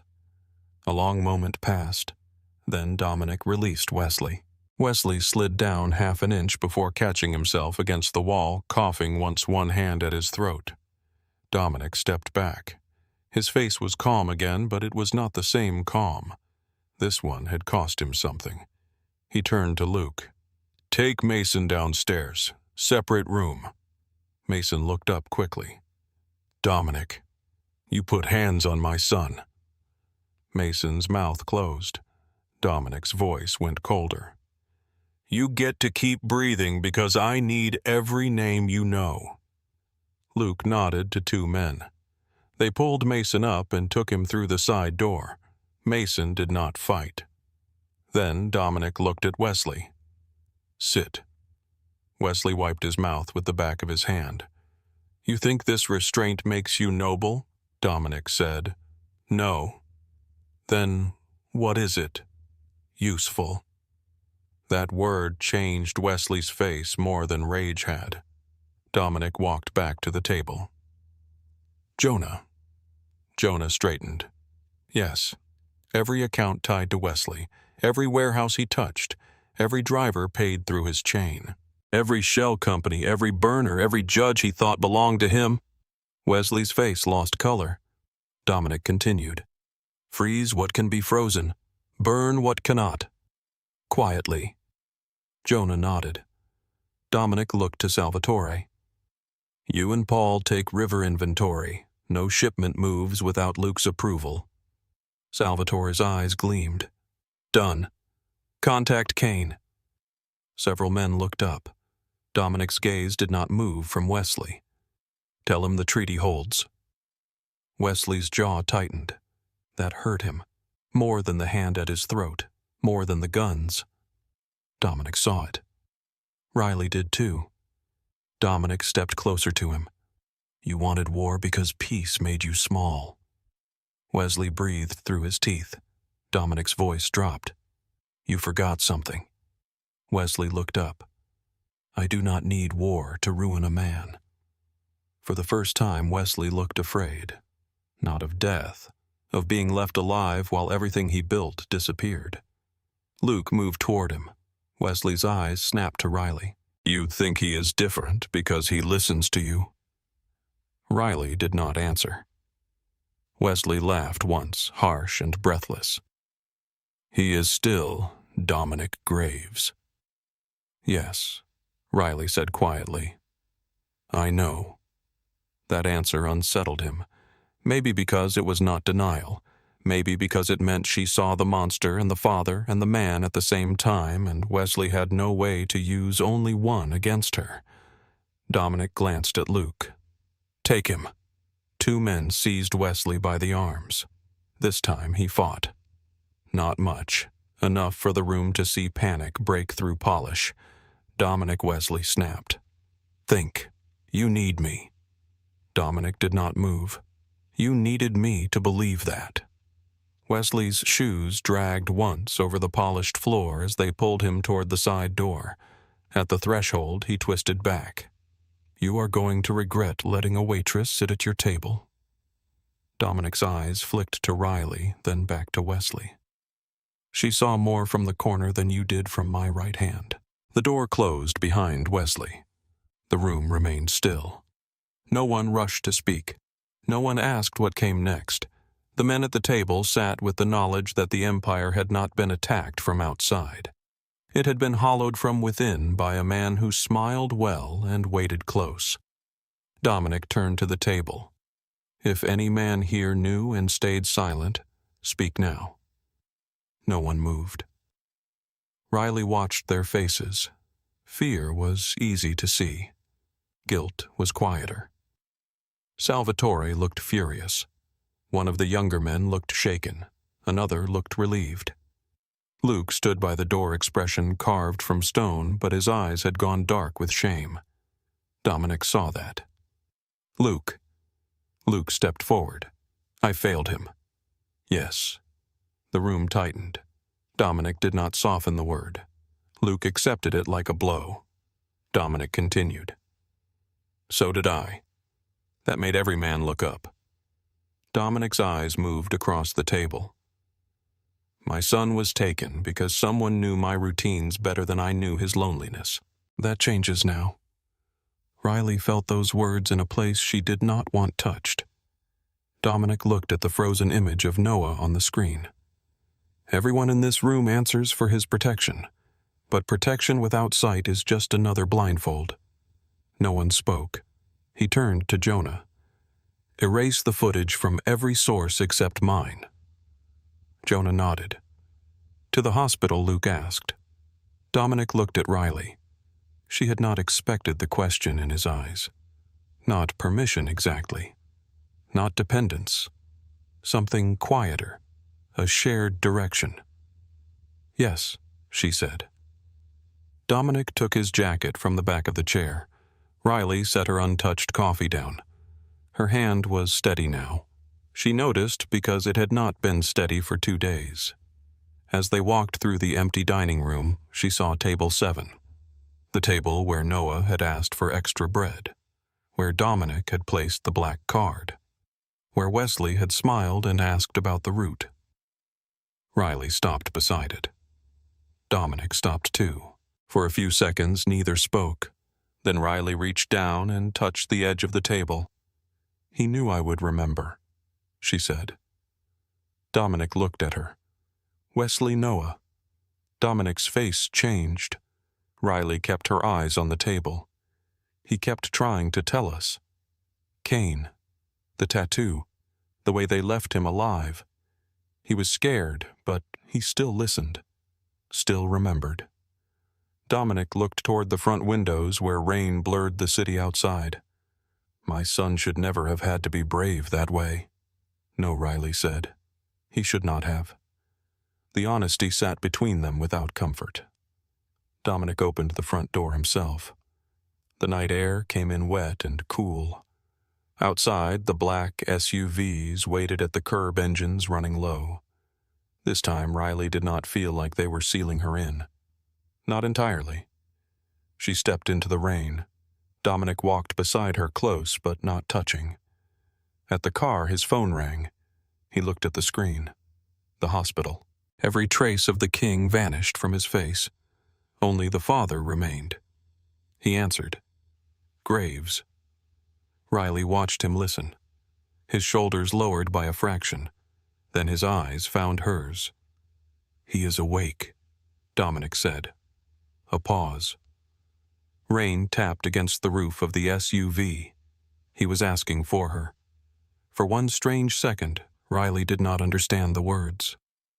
They hung in the wet air between her and Dominic while rain whispered over the roof of the SUV and New Orleans shone behind him in blurred gold. Noah was awake. Noah wanted her there. Riley looked down at her hands. They were clean now, scrubbed raw in a hospital sink, but she could still feel the alley on them. Rainwater. Blood. The weak pressure of a boy's fingers around her wrist. Dominic held the phone to his ear, eyes on her.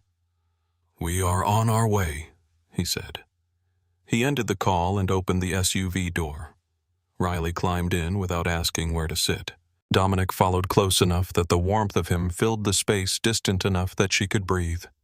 The city slid past the windows, all wet pavement and closed shutters, jazz leaking from doorways, sirens fading somewhere far away. For once, Dominic did not speak. Riley was grateful. There were nights when words helped. This was not one of them. At St. Aurelia, the private wing had settled into a softer kind of quiet. Nurses moved under dim lights. A security man Riley did not recognize stood at the end of the hall, then lowered his gaze when Dominic passed. Luke stayed near the elevator, his face still carved with shame. Dominic stopped outside Noah's door. For a moment he did not reach for the handle. Riley saw his hand flex once at his side.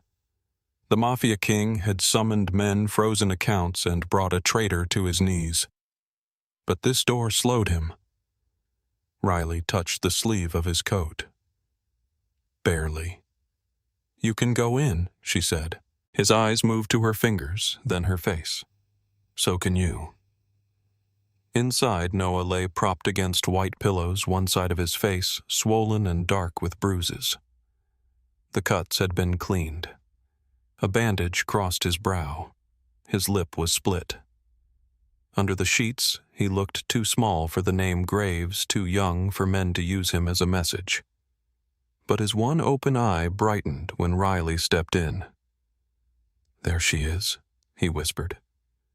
Riley forced a smile past the ache in her throat. "You keep saying that like I am hard to find. You disappear when adults start being dramatic." Dominic stood beside the bed. "I am not dramatic." Noah looked at him. "Dad." Dominic's mouth moved almost into a smile. Riley took the chair on Noah's other side. "How do you feel?" "Like a truck made bad choices near my face." "That is specific." I had time to think. Dominic's jaw tightened at the word time. Noah saw it too. His expression shifted, the humor thinning. "Did you find them?" Dominic sat beside the bed. He did it slowly, like he was approaching a frightened animal, and the animal was his own son. "Yes." Noah's fingers curled in the blanket. "Kane." "No." The boy breathed out, shaky and relieved. Riley watched Dominic choose every word. Wesley planned it. Mason helped carry it out. Noah closed his eye. For a second he looked older than 13. Not wiser, just heavier. I knew Wesley smiled wrong. Riley leaned back. "That is a professional diagnosis." Noah's mouth twitched. "You noticed too." "I notice everyone who smiles like they practiced in a mirror." Dominic looked at her. The corner of his mouth softened, then faded. Noah's gaze moved between them. "What happened to Wesley?" The room seemed to grow quieter. Dominic did not look away from his son. "He is alive." Noah studied him. "Because of me, because of you, because of her. Because dead men cannot answer questions." Noah swallowed. "Did you want to kill him?" Riley went still. Dominic's hand rested on the edge of the mattress. His wedding ring caught the hospital light. "Yes," he said. Noah's eye filled. Dominic leaned forward, voice lower. "I still want to." Noah looked down. Dominic continued. "But wanting a thing does not mean I let it lead." The boy breathed through his nose, slow and uneven. "I was scared you would kill Kane," Noah said. "Then it would be my fault." Dominic's face changed. The words did what Wesley's confession had not. They cut through the armor and found the father beneath it. "No," Dominic said. "Noah, look at me." Noah did. "None of this is your fault. They used me because I am yours." Dominic closed his eyes for a moment. When he opened them, his voice was rough. "They used you because I failed to see a man standing too close to my family with a knife in his smile." Noah's lower lip trembled, but he bit it still. Dominic reached for his hand. This time Noah did not pull away. "I am angry at you," Noah whispered. Dominic nodded. "You should be. You always say it is to keep me safe." "I know. But before they took me, I was lonely all the time." Riley looked down at her lap. This was not hers to witness, but Noah's hand still rested close to hers on the blanket, and the room seemed to need her silence. Dominic's thumb moved carefully over Noah's knuckles. "I thought if I kept danger away from you, I was being a good father. You kept everything away." Dominic inhaled once, slow and painful. "Yes." Noah's voice broke. "I do not want to be brave like that again." Dominic bent his head. For one terrible, beautiful second, Riley thought he might break apart right there under the clean hospital lights. Then Dominic brought Noah's hand to his forehead. "You should never have had to be." Noah cried then. Not loudly. Not the way people cried in movies. It came out of him in short, embarrassed breaths, the kind a boy tried to stop because he had been taught too early that fear needed manners. Dominic moved onto the bed carefully and pulled his son into his arms. Noah made a small sound of pain. Dominic froze. "It is okay," Noah whispered. "Do not stop." So Dominic held him. Riley stood to leave, but Noah's fingers caught her sleeve. "Stay." She sat back down. Dominic looked at her over Noah's bowed head. There was gratitude in his eyes. And grief. And something Riley did not know what to do with, so she looked away. Later, when Noah had drifted into exhausted sleep, Riley stepped into the hallway. Dominic followed, closing the door softly behind him. The corridor smelled of coffee and floor polish. Somewhere a nurse laughed quietly at a desk, a normal sound in a place that had seen too much pain to be impressed by it. Dominic stood beside Riley. "He listens to you," he said. "He trusts people who feed him illegal dessert. That may become a security issue. Everything is a security issue with you." He turned his head. "Not everything." The words were quiet. Too quiet for the hallway. Riley felt the air shift and folded her arms to hold herself steady. Dominic looked toward Noah's door. "I need to ask you something." Her body braced before her mind did. "If this is about my mother, be careful." "It is. At least you warned me."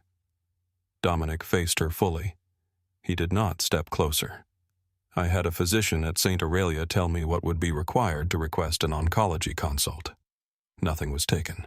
No records were pulled. No one contacted St. Agnes." Riley searched his face. He had expected suspicion. He was learning to stand still under it. "There is a specialist here," he said. "Dr. Mara Ellison. Ovarian cancer. Clinical trials. Medication access. If you want an appointment for your mother, it can happen." Riley's throat closed. She hated how fast hope moved inside her. Hope had no manners. It rushed the door before pride could lock it. "What does it cost, money?" "That is not what I mean." "I know." Dominic's eyes stayed on hers. "It costs you nothing you do not choose." That is a pretty sentence. It is a true one. Pretty sentences can lie. "Yes," he said. "They can." Riley looked through the narrow window in Noah's door. He slept curled slightly toward the side where Dominic had sat. "I do not want to owe you my mother's life." Dominic's voice softened. "Then do not owe me. Let me arrange a door. You decide whether to open it." She laughed once, but it almost broke into a sob. "You make everything sound like a negotiation." "It usually is." "My mother is not a shipment." "No," Dominic said. "She is not." That simple agreement undid her more than any promise could have. Riley pressed her fingers to her eyes. She did not want to cry in front of him. She did not want to be grateful and angry and afraid all at once. She did not want to feel how badly she needed the thing he could offer with one phone call. Dominic waited. He did not touch her. That restraint did something strange to her chest. Finally, Riley lowered her hand. "I will ask her." Dominic nodded once. "That is all I wanted." "No, it is not." His mouth almost curved. "No, but it is what I am allowed." She looked at him, then really looked. Rain darkened the shoulders of his coat.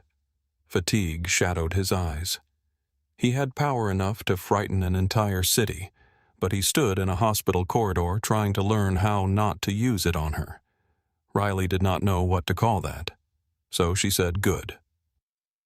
Helen Quinn met Dominic Graves the next afternoon.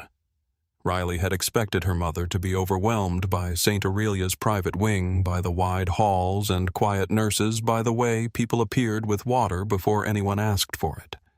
Helen noticed all of it, of course. Her eyes missed very little.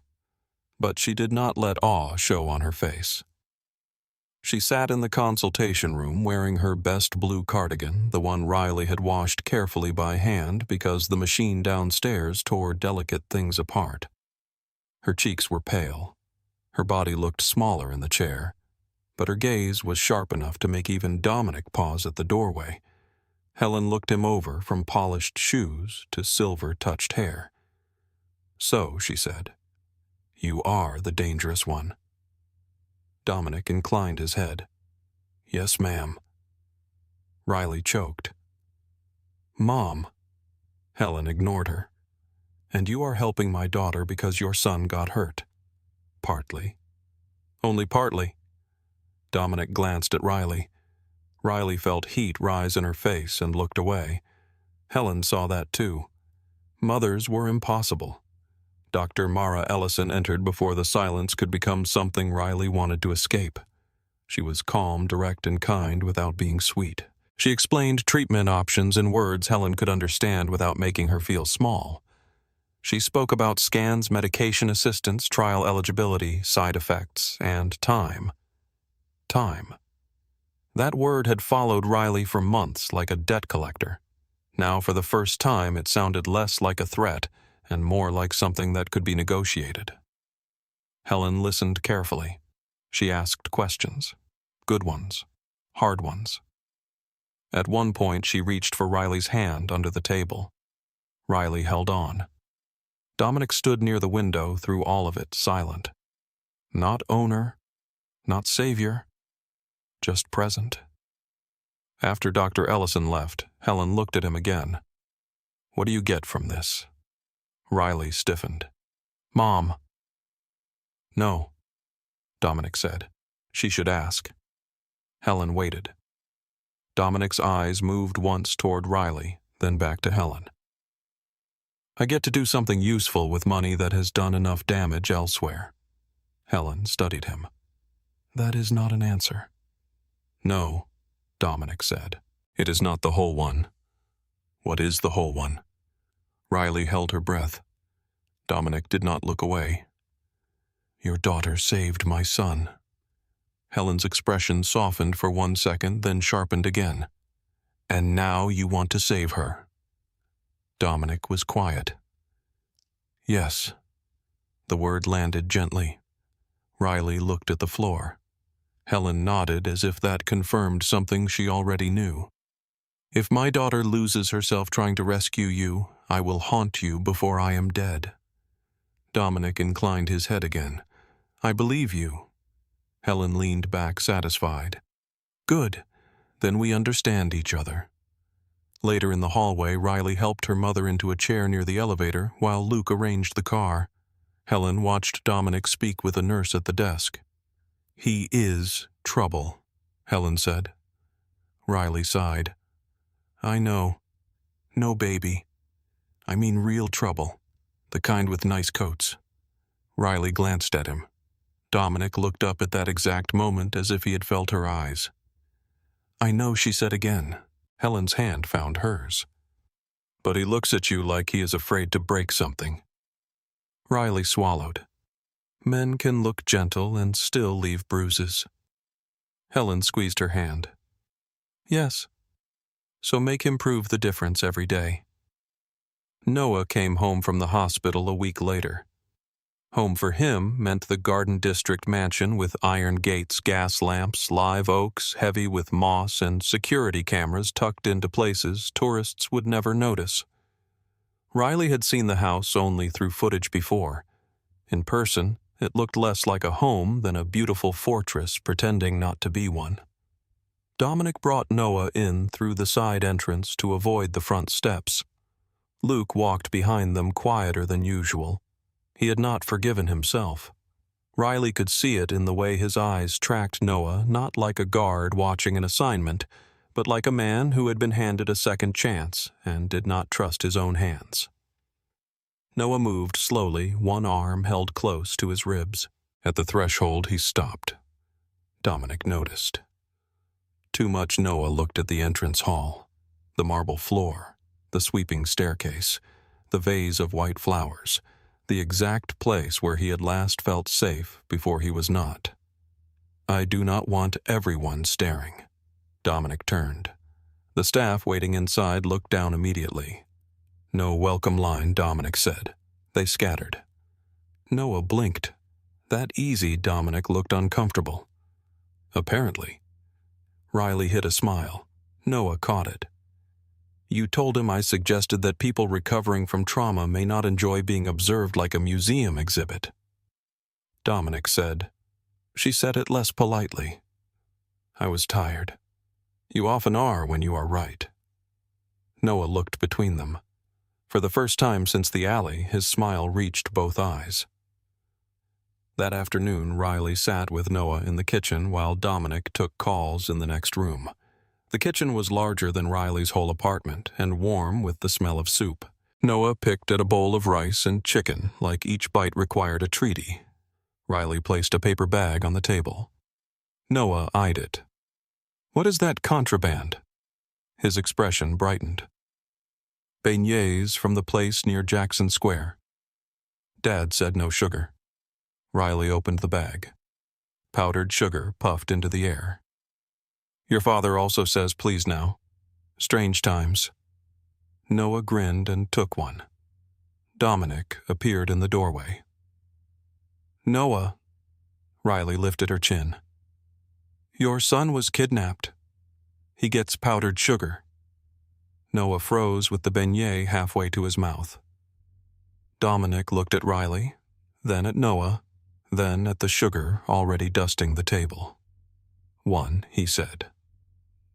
Noah immediately took a bite. Riley pushed the bag slightly closer.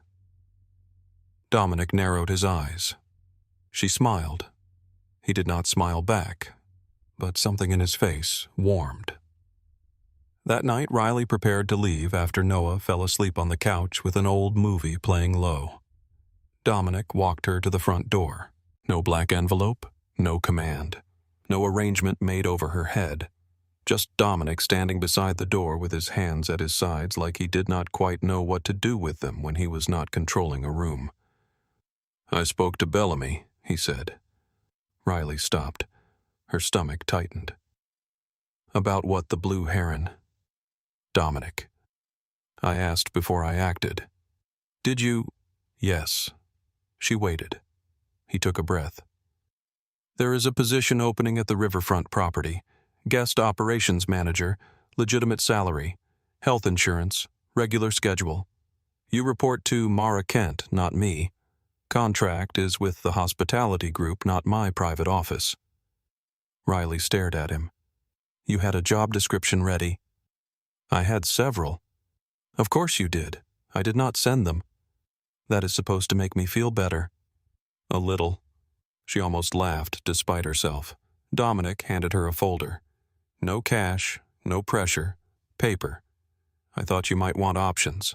Riley took the folder but did not open it. "What if I say no?" "Then Bellamy keeps underpaying you until you find something better, and I continue disliking him quietly." "Quietly, I can be quiet." "Can you?" "No," he said. "But I can try." Riley looked at the folder in her hands. Health insurance, regular hours, a way to take her mother to treatment without begging Carla for mercy, a way to stand somewhere that did not smell like panic every time the phone rang. "This is a lot," she said. "Yes, I need to read it. Yes, have someone else read it. Yes. And if there is one strange clause about loyalty or silence or whatever rich criminals put in contracts, I am setting it on fire." Dominic's eyes softened. "I would expect nothing less." She opened the door, then paused. "Thank you." He did not move. For the option she added. Dominic nodded, for considering it. Riley stepped out into the night before the warmth in his voice could pull her back inside. 3 weeks passed in pieces. Helen began treatment at St. Aurelia. Some days were good.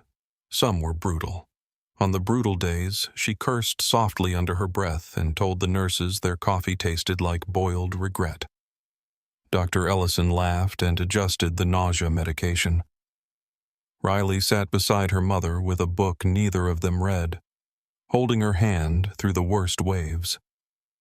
Noah healed slowly. The bruises faded from purple to yellow to shadows only Riley noticed because she looked for what people tried to hide. He started schoolwork from home, then half days at school, then full days, with security far enough back that he could pretend he was normal if he did not turn too quickly. Dominic changed the guards. Not fewer, different. Noah had a say in where they stood. That mattered more than any locked gate. Luke stayed. Riley asked Noah once if that bothered him. Noah looked across the garden where Luke stood beneath an oak tree, pretending not to watch too closely. "He feels worse than I do," Noah said. "That is not your job to fix." "I know." Noah paused. "But I like that he is sorry." Riley understood. Some apologies did not repair the damage. They simply proved the damage had been seen. Wesley disappeared from every room that had once welcomed him. No one said prison. No one said grave. No one said anything at all. His warehouses changed hands. His accounts froze. His drivers stopped answering old numbers. Men who had laughed at his jokes began forgetting his name in public. Dominic never told Riley the details. Riley never asked. There were things she did not want inside her head. One evening after Helen's treatment, Riley returned to the alley behind the Blue Heron. She did not plan to. The cab passed the restaurant, and something in her chest tightened until she asked the driver to stop. The air smelled of rain, though the sky was clear. The service light above the door had been replaced. Bright now, steady. The dumpsters had been moved. The pavement had been power washed. Nothing remained. That was the lie places told after violence. Riley stepped into the alley and stood where she had found Noah. Her body remembered before her mind did. Knees on wet pavement, cold through her shirt, the black card in her shaking hand. A boy whispering for his father. Behind her, a car stopped at the curb. She did not turn. Dominic's footsteps entered the alley. "You should not come here alone." Riley closed her eyes. "You are doing it again." He stopped. A beat passed. "May I stand here with you?" She opened her eyes. "Better?" He came beside her, leaving a few feet between them. For a while they listened to the city, music from the street, tires over wet stone, a laugh from somewhere bright and careless. "I keep thinking I almost walked past," Riley said. Dominic looked at the clean pavement. "But you did not." "I wanted to. That does not change what you did." She turned to him. "Doesn't it?" "No." His voice was quiet. "Wanting to run is not a failure." Riley studied him. "You sound like a man repeating something he is trying to believe." "I am." That honesty moved through her slowly. She looked back at the wall. He was so small here. Dominic's face tightened. "Yes." "You are still angry?" "Yes." "At Wesley. At Wesley. At Mason. At myself. At the door. At the rain. At every second I did not know where my son was." Riley nodded. That made sense. Grief liked to accuse everything it could reach. Dominic's hand hung at his side, close to hers, but not touching. Riley noticed. She always noticed. "Are you waiting for permission?" she asked. His eyes met hers. Yes. The answer should not have made her heart ache. It did. Riley looked at his hand. Then she placed hers in it. Dominic closed his fingers around hers carefully, as if she was something sacred and easily lost. His palm was warm, steady, not soft. He was not a soft man, but he was trying not to be hard in the places that touched her. They stood in the alley that had almost taken a child and had given something else back in its place. Not safety, not peace, something less certain, something alive. A few days later, Noah gave Riley a bracelet. It happened in Dominic's kitchen, with Helen sitting nearby under a blanket drinking tea and pretending not to watch every single thing. Noah slid a small box across the table. Riley looked at him. "What is this?" "Open it." "That tone concerns me. It is not weird," Helen said. "That is exactly what people say before something gets weird." Noah rolled his eyes. "It is a bracelet." Inside was a simple silver chain with a small charm shaped like a magnolia. Not black, silver. Riley touched it with one finger. Noah looked down, suddenly shy. The old symbol needed retirement. Dominic stood near the counter, arms folded. "You said that." Noah glanced at him. "You agreed." "I did." Riley lifted the charm. "What does it mean?" Noah shrugged, but his ears turned red. "It means family. Not in the creepy mafia way." Helen coughed into her tea. Dominic said that clarification was necessary. Riley laughed. It came out easier than she expected. Noah grinned. "Very necessary." Riley fastened the bracelet around her wrist. The silver magnolia rested against her skin, small and cool. She looked at Noah. "Thank you." He nodded like it was no big deal, but his smile betrayed him. Helen waited until Noah left the room to find more sugar for his tea, though everyone knew he was hunting cookies. Then she looked at Riley's wrist. "Family, huh?" Riley stared at the bracelet. "It appears so." Helen's eyes softened. "Just remember, baby, family should not feel like a debt." Riley looked toward Dominic. He had heard. Of course he had. He did not defend himself, did not step in, did not turn the moment into a promise. He simply met Riley's eyes and waited. Riley said, "I remember." Months later, the Riverfront restaurant opened under Riley's management. It was smaller than the Blue Heron, brighter with blue-tiled floors, wide windows, and a view of the Mississippi moving brown and gold under the evening light. The first week nearly killed her. A supplier mixed up deliveries. A bartender quit during dinner service. One guest complained that the jazz was too loud, while another complained it was too soft. Riley handled it. She handled payroll. She handled staff schedules. She handled a drunk councilman who called her sweetheart and left apologizing to the hostess. At 10:30 on a cool Friday night, she locked the front door and turned off the last light. Dominic waited outside under a street lamp. No crowd of men. No wall of black coats. A car sat at the curb, but only one. Noah was in the back seat, powdered sugar on his shirt and a beignet in his hand. Riley stepped onto the sidewalk. "You fed him sugar again." Dominic glanced toward the car. He bribed Luke. Luke sat in the driver's seat, facing forward with the expression of a man falsely accused by facts. Noah rolled down the window. "Riley, tell him sugar is not a threat." Riley looked at the white powder all over the leather seat. "Depends on the target." Dominic's mouth curved. Noah groaned. "You are supposed to be on my side. I am on the side of not ruining expensive upholstery." Dominic offered Riley his hand.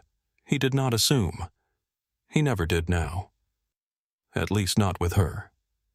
She took it. His fingers closed around hers, familiar and careful. "Home?" he asked. The word no longer sounded simple. Riley looked down the street. New Orleans glowed around them. Wet stone balcony shadows, music drifting out of a bar where someone played trumpet like heartbreak had a melody. The city had teeth. She knew that now. Maybe she had always known. But it also had light in windows, bread in paper bags, mothers who kept fighting boys who learned to laugh again, and dangerous men who could still choose not to burn the world when grief handed them a match. She looked at Dominic, then at Noah in the car licking sugar from his thumb, then at the silver magnolia resting against her wrist. "Home," she said. Dominic opened the car door. Noah slid over to make room. As Riley got in, he offered her the last beignet. She took it. Dominic looked at both of them. "That was mine." Riley broke it in half and handed him the smaller piece. "Pick your battles, Mr. Graves." Dominic looked at the piece in his hand, then at his son, then at Riley. Outside, the first soft drops of rain began to fall. This time, the rain did not feel like a warning. It felt like the city exhaling. Dominic leaned back as Luke pulled away from the curb. Noah launched into a story about school, one hand moving too fast as he talked, his laughter filling the car. Riley listened. Dominic listened too, not like a man monitoring danger, but like a father learning the shape of his son's ordinary life. The car turned toward the river road. Behind them, the Blue Heron's alley sat empty under its steady new light. No blood, no broken breath, no boy in the rain. Only brick pavement and the memory of the night Riley Quinn had answered a sound she could have ignored. Dominic's hand found hers in the dark.